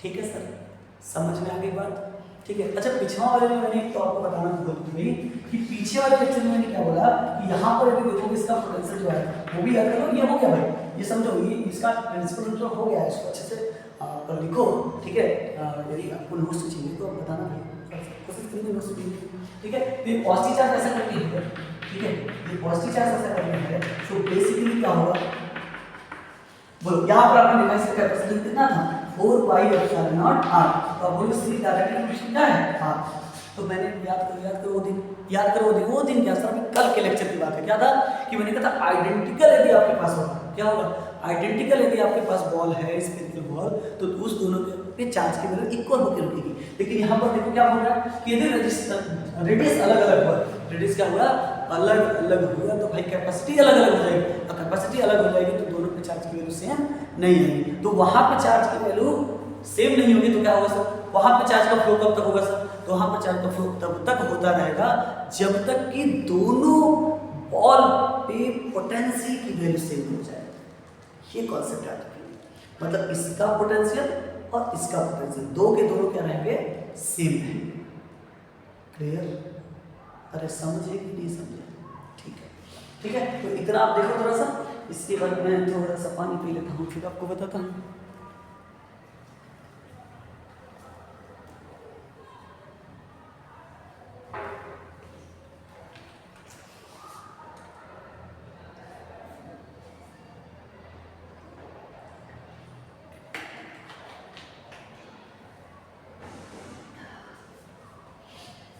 चलो अब पैरेलल प्लेट कैपेसिटर का जो कैपेसिटेंस आता है वो देख लेते कितना है, वही इंपॉर्टेंट है। ठीक है, डायरेक्टली मीडियम वाला एक होता है, डायरेक्टली मीडियम डायरेक्ट बताएंगे, नहीं बताएंगे, सोचना समझना छोटा है। ठीक है, तो पैरेलल प्लेट कैपेसिटेंस का कैपेसिटेंस तो एक अलग से लिख लेते हैं, अलग से क्या होगा, तो आप बोलोगे sir capacitance of parallel plate capacity, parallel plate capacity. ठीक है, तो इस केस में क्या होगा सर, देखो नॉर्मली जो चीजें थी वैसे चलेगी, डेरिवेशन बहुत ही आसान है, आप सोच भी नहीं सकते क्योंकि मैंने आपको सब बता दिया और करने में थोड़ा सा भी हिचकिचाहट नहीं होना चाहिए, तुरंत खत्म, स्टार्ट होने से पहले आप कहोगे सर खत्म। अब तुम लोग ये कहोगे ना सर आपकी जरूरत ही नहीं, अब ये जो टॉपिक जो आपने पढ़ा दिया ना उसमें आपकी जरूरत है ही नहीं। ठीक है, अच्छा इसमें तो इलेक्ट्रिक फील्ड डेवलप होगा पॉजिटिव से नेगेटिव की, यहाँ पर क्या हो जाएगा सर डी, इसके बीच का गैप। ठीक है, तो पोटेंशियल अक्रॉस द प्लेट क्या होगा sir, potential across the plate क्या होगा sir, potential across the plate क्या होगा सर, अरे बताओ भाई, पोटेंशियल अक्रॉस द सेल। ठीक है, तो आप बोलो सर पीछे तो पढ़ के आए V इज इक्वल टू क्या लिख सकते हैं, बोलो यदि मैंने कहा था E इज इक्वल ऐसे केस में तो V बाई डी लिखना, तो V इज इक्वल क्या लिखोगे, V इज इक्वल क्या लिखोगे, E इनटू D लिखोगे, क्या लिखोगे, V is equal to E into D। ये हो गया हमारा इक्वेशन नंबर फर्स्ट। ठीक है, बोलो जल्दी। अब ये प्लेट है सर, ये प्लेट है तो इसके बीच का इलेक्ट्रिक फील्ड कितना होता है, अभी बोलूंगा तो क्वेश्चन टॉपिक तो आपने छोड़ रखा है, वही मैंने बोला था कि आप प्रैक्टिस करोगे, नहीं आएगा तो मुझसे पूछोगे। तो प्लेट है तो प्लेट के अंदर जो पोटेंशियल होगा मतलब इलेक्ट्रिक, तो पॉजिटिव चार्ज की वजह से इधर मान लो E1 और नेगेटिव चार्ज की वजह से इधर कितना होगा E2, भाई नेगेटिव से नेगेटिव की ओर, तो दो टोटल आएगा इलेक्ट्रिक फील्ड वही दोनों के क्या होगा, सम के इक्वल होगा। तो E इज इक्वल टू आप बोलोगे कितना होगा E1 प्लस E2, क्योंकि दोनों का डायरेक्शन सेम है। तो प्लेट की वजह से जो होता है आपका क्या इलेक्ट्रिक फील्ड, वो होता है सिग्मा बाई 2 एप्सिलॉन। सिग्मा क्या सर, ये चार्ज डेंसिटी है, सरफेस चार्ज डेंसिटी 2, इधर भी हो जाएगा सिग्मा बाई 2 एप्सिलॉन, दोनों को ऐड करेंगे 2 सिग्मा बाई 2 एप्सिलॉन, 2 से 2 कैंसिल, तो E इज इक्वल कितना हो जाएगा सिग्मा बाई एप्सिलॉन। ठीक है, फिर आप बोलो बट सिग्मा इज इक्वल होता है Q by A, sigma is equal क्या होता है Q by A, so E is equal कितना हो जाएगा, तो आप बोलो सिग्मा की वैल्यू तो Q बाई A कितना हो जाएगा Q by epsilon naught A। ये वैल्यू उठा के कहाँ रखोगे क्वेश्चन फर्स्ट में, ठीक है ना, सब्स्टिट्यूटिंग E इन इक्वेशन, बोलो sir in equation second we get, रख दो भाई, जब इसको उठा के इधर रखोगे तो V इक्वल कितना हो जाएगा, बोलो E के प्लेस पे रखना था Q by epsilon naught A into D, ये हो गया इक्वेशन सेकंड। अब नाउ क्या करेंगे भाई, कैपेसिटेंस निकालेंगे, तो कैपेसिटेंस नहीं निकालना है, अब कैपेसिटेंस, तो कैपेसिटेंस का फॉर्मूला क्या था, कैपेसिटेंस हम लोगों ने पढ़ा था C is equal to Q by V, तो C is equal to Q, तो Q जाएगा भाई V की वैल्यू कितनी आई थी Q D by epsilon not a, Q D by epsilon not a. तो डी से क्यू से क्यू क्या हो जाएगा, टेन से एप्सिलॉन ऊपर चला जाएगा, तो सी इक्वल कितना हो जाएगा, epsilon not a by D. क्या हो जाएगा एप्सिलॉन, बोलो ए बाई डी। Clear sir. अब मान लो फिर वही बोल कि इस पूरे वीडियो में क्या भरा हुआ है, पूरे वीडियो में डायरेक्टिव भरा हुआ है, पूरे वीडियो में क्या भरा हुआ है, डायरेक्टिव वीडियो, पूरे में डायरेक्टिव वीडियो भरा हुआ क्या होगा, भरा। तो आप बोलोगे सर उस केस में देखो कितने से पोर्शन में करा रहा है, तुम लोग करोगे नहीं, मुझे गाली दोगे। तो इस वाले पोर्शन में जब करोगे तो देखो यहाँ पर तो क्या चेंजिंग है, इलेक्ट्रिक फील्ड, यहाँ पर के लग जाएगा, यहाँ पे क्या लगेगा, के लग जाएगा, यहाँ पर भी के लग जाएगा, यहाँ पे के लग जाएगा, यहाँ पे के लग जाएगा। मतलब उस केस में ई की वैल्यू कितनी आ जाएगी, एप्सिलॉन नॉट, यहाँ लास्ट में क्या बोल सकते हो, q is equal to epsilon naught K, ये हो जाएगा, ये हो गया ई की वैल्यू। अब ई की वैल्यू जब यहाँ पे रखे होते तो v कितना हो जाएगा, तो v इज इक्वल टू बोलोगे q d बाई कितना हो जाएगा, एप्सिलॉन नॉट के a, ये हो जाएगा। फिर ये वैल्यू जब उठा के आप कहाँ रखोगे, उस फार्मूले में q बाई v में रखोगे तो एप्सिलॉन नॉट के साथ बस k आता जाएगा। तो इसका मतलब आप रख के सॉल्व करोगे तो c इज इक्वल कितना आ जाएगा, एप्सिलॉन नॉट के a बाई v। ये हो जाएगा हमारा क्या, बोलो कैपेसिटेंस। थोड़ा देख लेते हैं आ रहा है कि आउटसाइड हो गया, नहीं सही है। c इज इक्वल टू कितना है, एप्सिलॉन नॉट के a बाई v, ठीक है ना, ये चीज हो गया। अब थोड़ा सा ऑब्जर्व करो कि c किन फैक्टर्स पे डिपेंड कर रहा है, c किन फैक्टर्स पे डिपेंड कर रहा है, इसको लिख लो, स्क्रीनशॉट ले लो, लिख लो, इसका थोड़ा सा इसमें चिपकाते हैं। क्लियर, चलो आगे बढ़ते। तो यहाँ पर थोड़ा सा मैं आपको कर रहा हूँ आपको कि c इज इक्वल टू हमने लिखा एप्सिलॉन नॉट के a बाई d। तो भाई ये किन फैक्टर्स पे डिपेंड करने लगा, एक तो डायरेक्टिव मीडियम, तो डायरेक्टिव मीडियम जैसा ज्यादा बढ़ेगा तो उस केस में कैपेसिटेंस बढ़ जाएगा, इसका प्लेट का एरिया बढ़ाओगे तो कैपेसिटेंस क्या होगा, बढ़ जाएगा, इनके प्लेट के बीच का डिस्टेंस घटाओगे तब भी क्या होगा, कैपेसिटेंस बढ़ जाएगा। डिस्टेंस घटाना पड़ेगा, एरिया बढ़ाना पड़ेगा, और डायरेक्टिव मीडियम का क्या है, डायरेक्टिव कांस्टेंट भी बढ़ाओगे तो कैपेसिटेंस क्या होगा, बढ़ जाएगा। मतलब सेम प्लेट का सेम एरिया सेम डिस्टेंस के साथ यदि हम मीडियम को केवल चेंज करते जाएं तब भी उसका पोटेंशियल क्या होगा, उसका कैपेसिटेंस क्या होता जाएगा, चेंज होता जाएगा। ठीक है, क्लियर है इस बात से। चलो अब आगे बढ़े हम, तो यहाँ पर देखो इसमें ये तो हो गया भाई, ऐसा फैक्टर हो गया, लेकिन आगे इसमें एक और टॉपिक पूछ लेता है कि यदि डायरेक्टिव मीडियम पार्शियल हो, मतलब थोड़ा बहुत तो पूरा फैक्ट ना, तो उस कंडीशन में मुझे बताओ, तो उस कंडीशन के लिए थोड़ा सा उस माइंड चाहिए भाई, कुछ नहीं, एक पीछे का जो मैंने बताया कि मल्टीपल चार्ज की वजह से पोटेंशियल, तो उस केस में मैंने बताया आपसे पोटेंशियल का जो टोटल पोटेंशियल निकालना है तो क्या करेंगे, अलजेब्रिक सम कर देंगे, v1 v2 v3 v4 ऐसे करके कर देंगे, तो सेम वही लॉजिक इधर लगाएंगे भाई, सोचना ही नहीं सर। देखो कितना आसानी से हम लिख लेते हैं, आज के बाद यदि कहीं डेरिवेशन नहीं आता है मैं तो क्या कर सकता हूँ भाई, आप लोगों के पास तो मैं हूँ नहीं, लेकिन सोच मुझे कितना हल होगा यदि आप नहीं कर पा रहे हो। चलो capacitance of parallel plate capacitor, ठीक है ना, व्हेन और डाइलेक्ट्रिक, ठीक है, dielectric slab of thickness T, अभी T की वैल्यू क्या है, लेस देन बोलेंगे D, मतलब D क्या था, प्लेट के बीच का डिस्टेंस, ठीक है ना, प्लेस्ड बिटवीन द प्लेट्स, तो भाई कुछ नहीं है, इसका डेरिवेशन कुछ नहीं, मैं बोल रहा हूँ जो प्रोसेस किए हैं वही प्रोसेस करेंगे और हमारा डेरिवेशन खत्म। तो नॉर्मल क्या करेंगे, यहाँ पर फिर ये पॉजिटिव हो जाएगा, ये क्या हो जाएगा, पॉजिटिव, और इधर क्या हो गया, नेगेटिव।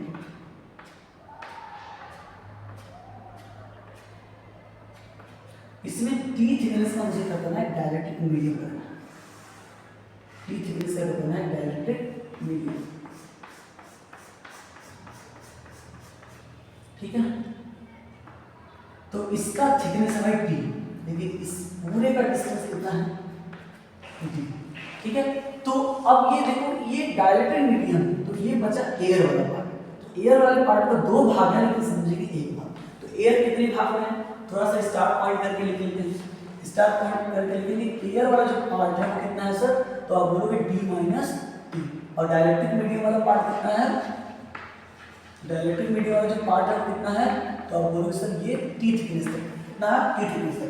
तो अब जाहिर सी बात है कि इसके अंदर का जो इलेक्ट्रिक फील्ड आएगा वो अलग आएगा, इसके अंदर का इलेक्ट्रिक फील्ड क्या आएगा, अलग आएगा। तो पहले एयर में कितना इलेक्ट्रिक फील्ड होता है वो देख लें। तो एयर का इलेक्ट्रिक फील्ड अभी तो निकाला किस है ना, कितना होता है, सिग्मा बाई एप्सिलॉन। ये किसमें हो गया, एयर का, ठीक है। लेकिन यदि डाइलेक्ट्रिक का बात करेंगे, डाइलेक्ट्रिक मीडियम का, उसको ई डैश में बोल देता हूँ, वो कितना हो जाएगा, ई बाई एप्सिलॉन नॉट। तो ई की वैल्यू जब रखोगे तो कितना हो जाएगा, sigma by epsilon not E by के, क्योंकि के इसका डाइलेक्ट्रिक क्या होगा, कांस्टेंट। मान लो इसका डाइलेक्ट्रिक कांस्टेंट कितना है, के, डाइलेक्ट्रिक कांस्टेंट के है, तो कितना हो जाएगा, ई बाई के। तो सिग्मा बाई एप्सिलॉन क्या हो जाएगा, के, ठीक है। Now potential, potential difference between the plates, potential difference between the plates. तो प्लेट्स के बीच का अगर पोटेंशियल देखोगे तो भाई वो कितना होगा, तो आप सीधे बोलो sir V is equal to इसके करस्पॉन्डिंग V, मतलब V1 मान लेते हैं, इसके करस्पॉन्डिंग V2।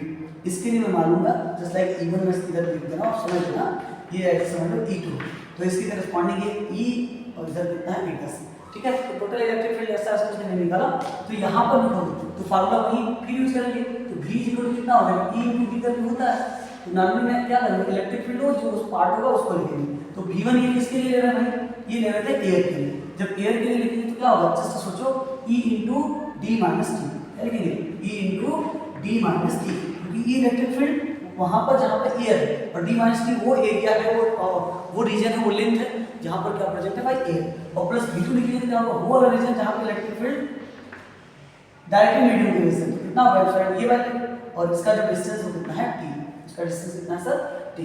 तो वैल्यू सब्स्टिट्यूट करो सर, टी की वैल्यू कितनी है, तो आप बोलोगे sir sigma by epsilon not, इसकी वैल्यू थी, और इधर जाकर डी माइनस टी और प्लस यहाँ पर रखो तो कितना हो जाएगा, सिग्मा बाई एप्सिलॉन नॉट के इनटू कितना हो जाएगा टी।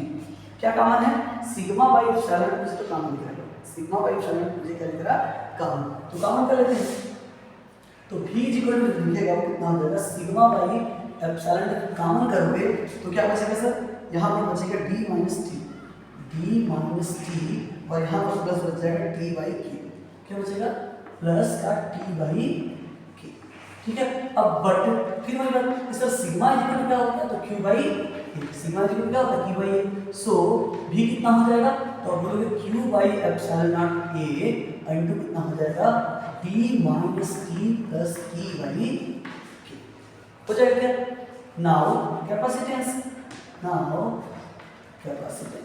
तो कैपेसिटेंस कितना होता है सर, बोलो, तो कैपेसिटेंस बोलोगे आप C is equal to Q by V। तो C is equal to Q की वैल्यू कितनी है, क्यू ही है, V की वैल्यू है Q by epsilon naught A into है D minus T plus T by K। तो क्यू से क्यू कैंसिल, ये वाला टर्म ऊपर चला जाएगा, then C is equal to कितना हो जाएगा, epsilon naught A divide by कितना है D minus T plus T by K, ये हो जाएगा हमारा कैपेसिटेंस।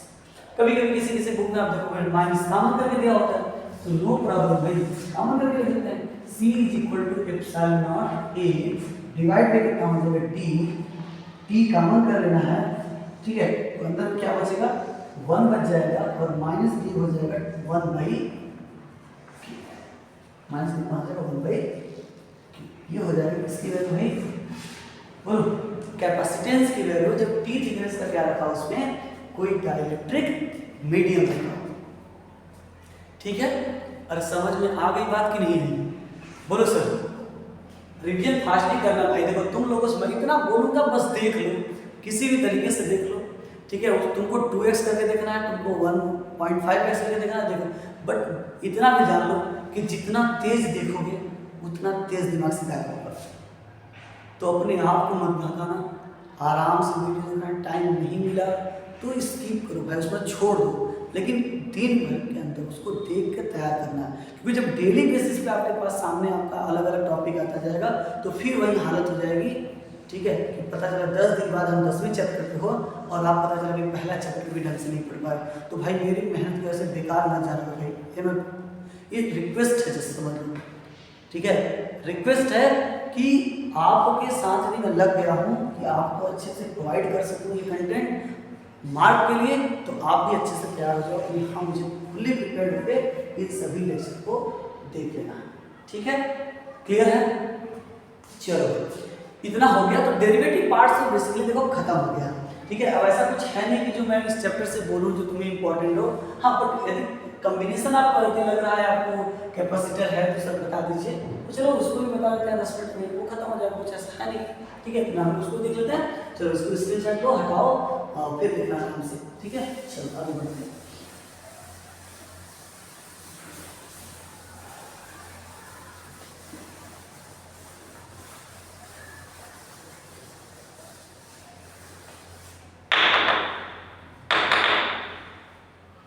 चलो कॉम्बिनेशन ऑफ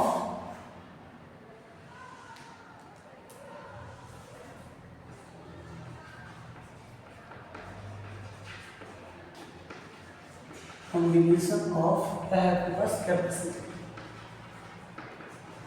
तो कॉम्बिनेशन ऑफ कैपेसिटर में देखो ये दो टाइप का कॉम्बिनेशन समझना है बेसिकली। तो एक आप बोलेंगे सर सीरीज कॉम्बिनेशन और एक पैरेलल कॉम्बिनेशन।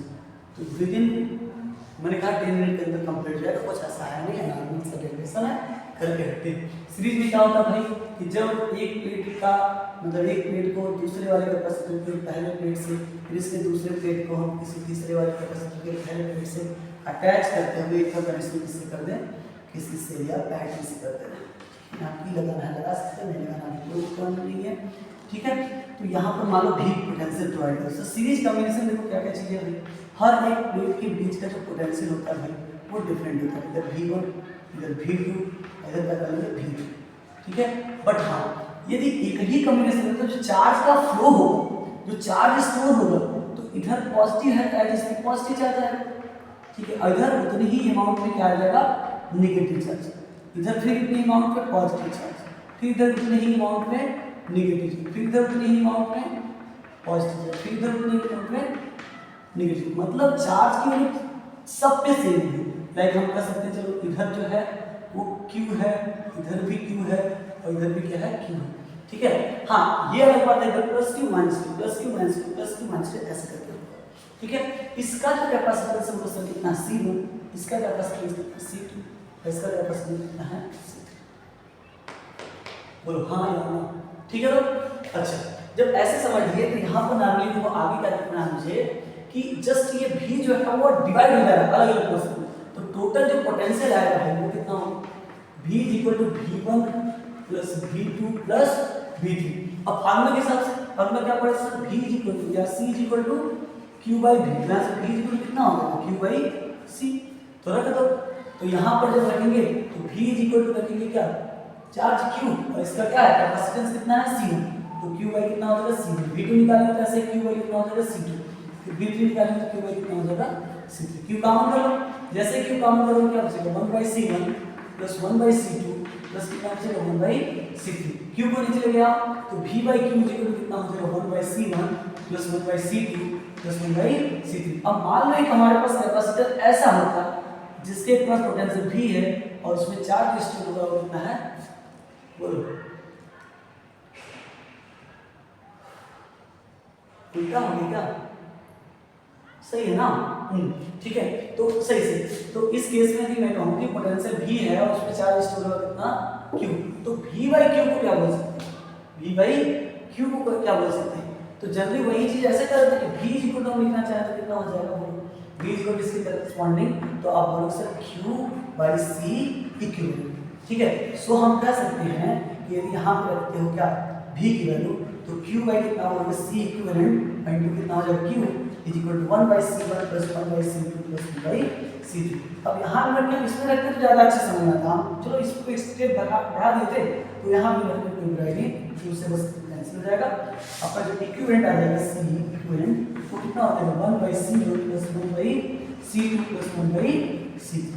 ये हो जाएगा क्या भाई, बोलो जल्दी, ये हो जाएगा इक्विवेलेंट कैपेसिटेंस।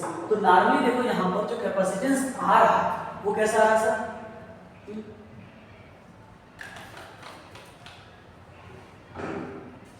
वो कैसा है, तो यहाँ C1 C2 C3 देख रहे हो, इन सबका रेसिप्रोकल का जो सम है वो इक्विवेलेंट कैपेसिटेंस के रेसिप्रोकल क्या है, इक्वल है। इसका मतलब ये होगा ना सर, इसका मतलब कुछ समझो मत समझो, लेकिन ये समझ लो कि सी इक्विवेलेंट की वैल्यू इसमें से जो सबसे छोटा होगा भाई, सबसे छोटा जो होगा ना उससे भी छोटा ही है। मतलब सीरीज कॉम्बिनेशन में इनको जोड़ने से कैपेसिटेंस बढ़ती नहीं है, कैपेसिटेंस क्या हो जाती है, घट जाती है। ठीक है, चलो देख लो भाई, ये हो गया। चलो इतना देख लिए, तो अब हम लोग देख लेते हैं क्या, पैरेलल कॉम्बिनेशन। इसमें भी कुछ है नहीं, उसमें भी कुछ है नहीं, नॉर्मल किसी तरीके से हमको उसको भी करना है।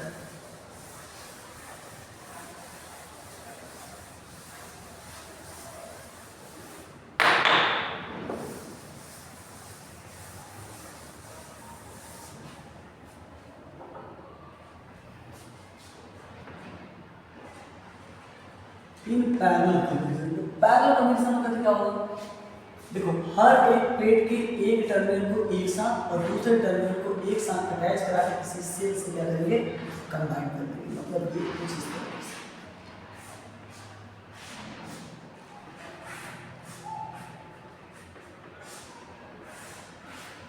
अब इस केस में क्या होगा कि नॉर्मली यहाँ पे जो चार्ज है वो डिपेंड करेगा जब क्या पास, क्योंकि पोटेंशियल को सब में सेम है। नॉर्मली फार्मूला देखो क्या समझे थे, फार्मूला आपने देखा था C इक्वल टू क्या था, Q बाई V। तो V सब में सेम है, V सब में क्या है, सेम। लेकिन मैं ये मान लूंगा कैपेसिटेंस सबका क्या अलग अलग है, कैपेसिटेंस सबका क्या है, अलग है। जब आप सोचो कैपेसिटेंस अलग है तो चार्ज की वैल्यू थोड़ा ऑब्जर्व करो, तो C इंटू V हो जाएगा। जब V सबके लिए कांस्टेंट है तो C अलग होने की वजह से Q भी क्या आएगा, अलग आएगा।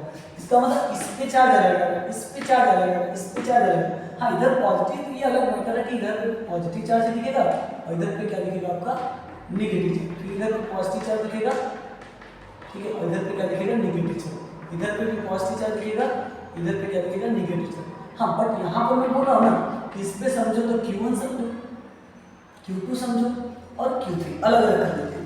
और पोटेंशियल सबके क्रॉस जो पोटेंशियल दोगे वही पोटेंशियल प्रोवाइड हो जाएगा।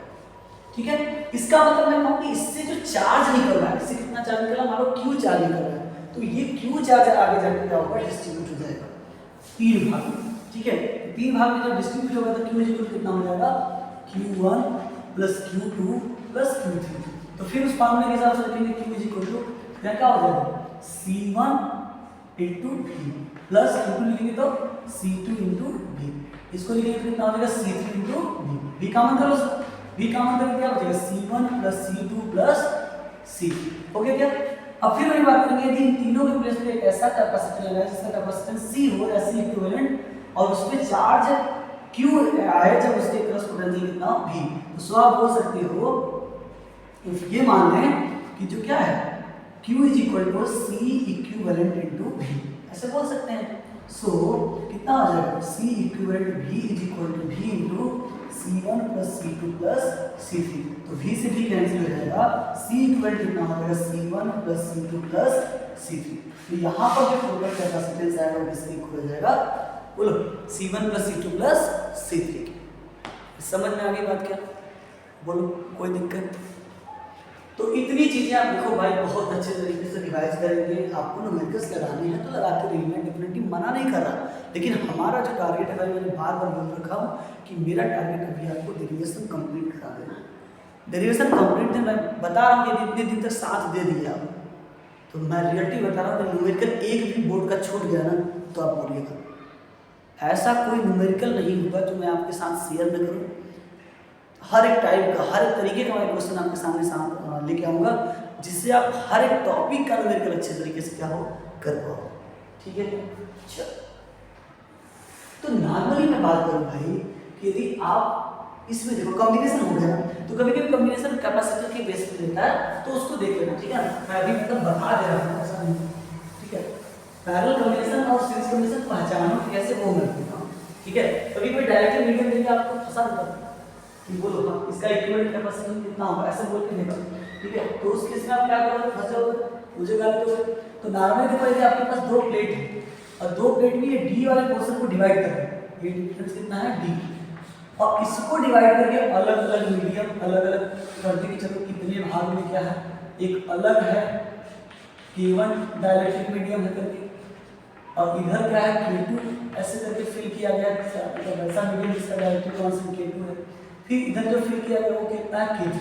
जब ऐसे डिस्ट्रीब्यूशन हो कि उसका एरिया कांस्टेंट हो जाए, एरिया क्या हो कांस्टेंट, मतलब ऐसे ये समझना है कि एरिया को कांस्टेंट करके, एरिया का सर कांस्टेंट हो और आपका क्या हो जस्ट डी डिवाइड हो, डी जो हो रहा है डी फाइव डिवाइड में समझो, डी डिवाइड हो रहा है different by the divide by the directrix medium, डायरेक्ट्रिक mediums. तो इस केस में हम इसे समझेंगे भैया, इस केस में हम इसे समझेंगे कि किस कॉम्बिनेशन में, तो इस केस में हम इसे समझेंगे सीरीज कॉम्बिनेशन। किस कॉम्बिनेशन में समझेंगे? Series combination. तो यहाँ पर मान लो कि मैंने इसका एरिया तो कांस्टेंट होगा, तो ये वैल्यू T1 हो जाएगी, ये T2 हो जाएगा और कितना हो जाएगा T3। बोल सकते हो? बोलो। तो जो फार्मूला हमने पढ़ा था C इज इक्वल टू, जो फार्मूला हमने पढ़ा था C is equal to epsilon naught KA/D, तो उसको थोड़ा सा चेंज करेंगे।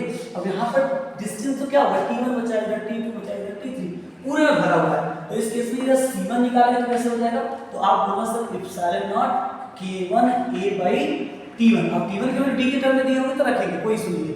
जैसे मान लो हो सकता है T की वैल्यू को मैंने D/, ठीक है, T2 की वैल्यू कितना कर दे होंगे D/2D है, मान लो 5, ऐसे करके कुछ भी समथिंग दे सकता है, आप उसको अप्लाई करेंगे। तो अभी कॉन्सेप्ट सीख रहे हैं हम कि हाँ कैसा हो सकता है, ठीक है। तो उस केस में आप इस चीज को समझेंगे।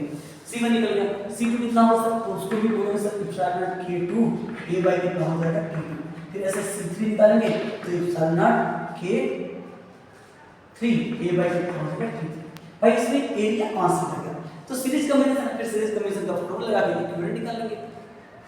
बट कोशिश करना ऐसे तुरंत वैल्यू मत रखना, ऐसे वैल्यू मत फंस जाओ। पहले इस सबको रख लेना, जो चीज़ें कॉमन हो रही है उसको आराम से कॉमन करो, फिर वैल्यू रखना। कटने के चांसेस बढ़ इतने अच्छे से हो जाएंगे कि फिर मज़ा ही आ जाएगा, ठीक है। मैं कह रहा हूँ सब्र का फल देखो भाई इधर मीठा होगा, मैं रियलिटी बता रहा हूँ, मैं बस इतना बता रहा हूँ उतना याद रखे रहो, मज़ा आने वाला है, ठीक है। अभी देखो जस्ट मैं इसको कुछ इस तरीके से सेपरेट कर दूँ कि अब इसका थिकनेस सबके लिए सेम रहे, थिकनेस सबके लिए सेम है, बट ये रहे कि इसका एरिया ही बढ़ जाएगा, इसका एरिया बढ़ जाएगा कि इधर K1 आ गया, इधर कितना आ गया K2 आ गया, और इधर फिर कितना आ गया K3,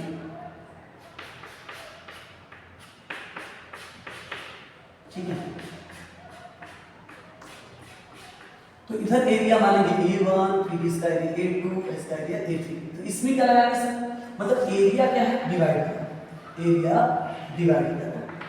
लेकिन आपका क्या है जो थिकनेस वो क्या है कांस्टेंट, ये कांस्टेंट। तो इस केस में क्या होगा, इस केस में क्या होगा कि यहाँ पर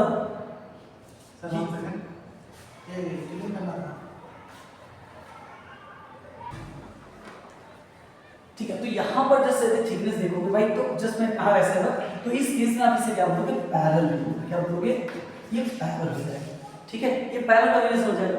अब यहाँ पर नॉर्मल जब C1 निकालो भाई, तो इस केस में क्या है फार्मूला तो मुझे यही रखना है, लेकिन इस बार एक चेंज हो जा रहा है, K मतलब K तो है आपके, D चेंज नहीं होगा, तो D सबके लिए इस बार क्या होगा सेम रहने वाला है।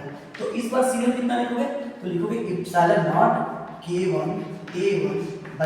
C2 कितना लिखोगे सर, इप्सिलॉन नॉट K2A/2। फिर ऐसे C3 लिखोगे कितना हो जाएगा इप्सिलॉन नॉट K3A/3। फिर फाइनली निकालना होगा, जैसे निकालना होगा वैसे क्या करेंगे निकाल लेंगे, ठीक है। कोई इशू आएगा नहीं, कुछ नहीं आएगा भाई, ठीक है। जितना प्रैक्टिस किए उससे भी काम बन जाएगा, ऐसी बात नहीं है, ठीक है। बट मैं कह रहा हूँ भाई विश्वास करो, विश्वास बट बनेगा, ठीक है। डेरिवेशन आप अच्छे से तैयार करो, अच्छे से पकड़ बनाओ कहाँ से कैसे आ रहा है, कहाँ से, ठीक है, देन आप करने में मजा आएगा, ठीक है। आई होप इतनी चीज़ आप अच्छे से समझ जाएंगे, कर लेंगे। मुझे आशा है मैं यही आशा के साथ आपके साथ ये सब चीज़ें शेयर कर रहा हूँ कि आप अच्छे से पढ़ेंगे, ठीक है, रिस्पॉन्स अच्छा देंगे, ठीक है। और भाई एक रिक्वेस्ट है मेरी कि आप इसको शेयर करो भाई, भरमार शेयर करो, ठीक है, ताकि थोड़ा मुझे मोटिवेशन मिले कि नहीं हाँ इस चीज़ का यूज हो रहा है, अलग अलग प्लेसेस पे इसका यूज हो रहा है, ठीक है। तो मैं क्या करूँगा पूरे कंसेप्ट के साथ, पूरे फुल डेडिकेशन के साथ मैं भी लगता रहूँगा। ये 20 डे का टैलेंट तो नहीं रुकेगा भाई, एक बंदा भी इसको फॉलो कर रहा होगा, तो मैं रियलिटी बता रहा हूँ, इस चीज़ को मैं रोकने वाला नहीं, ठीक है, ये 20 डेज चैलेंज करने के बाद ही उस एक बंदे ने भी ये बोल दिया कि सर हाँ आप न्यूमेरिकल कराइए, तो भी मैं न्यूमेरिकल कराऊंगा। ठीक है, बट हाँ मुझे एक भी रिस्पॉन्स मतलब इस लेवल तक का मिलना चाहिए कि हाँ सर आप कराइए, हम करेंगे, हम आपके साथ हैं। ठीक है, तो चलो भाई इतना हो गया, जस्ट यहाँ थोड़ा सा वर्क है वो हो जाएगा। तो मिलते हैं आपको किसी नेक्स्ट वीडियो में, किसी नेक्स्ट वीडियो का मतलब नेक्स्ट टाइम फिर मिलना है, हमारी और आपकी मुलाकात होती रहेगी। ठीक है, चलिए तब तक के लिए टेक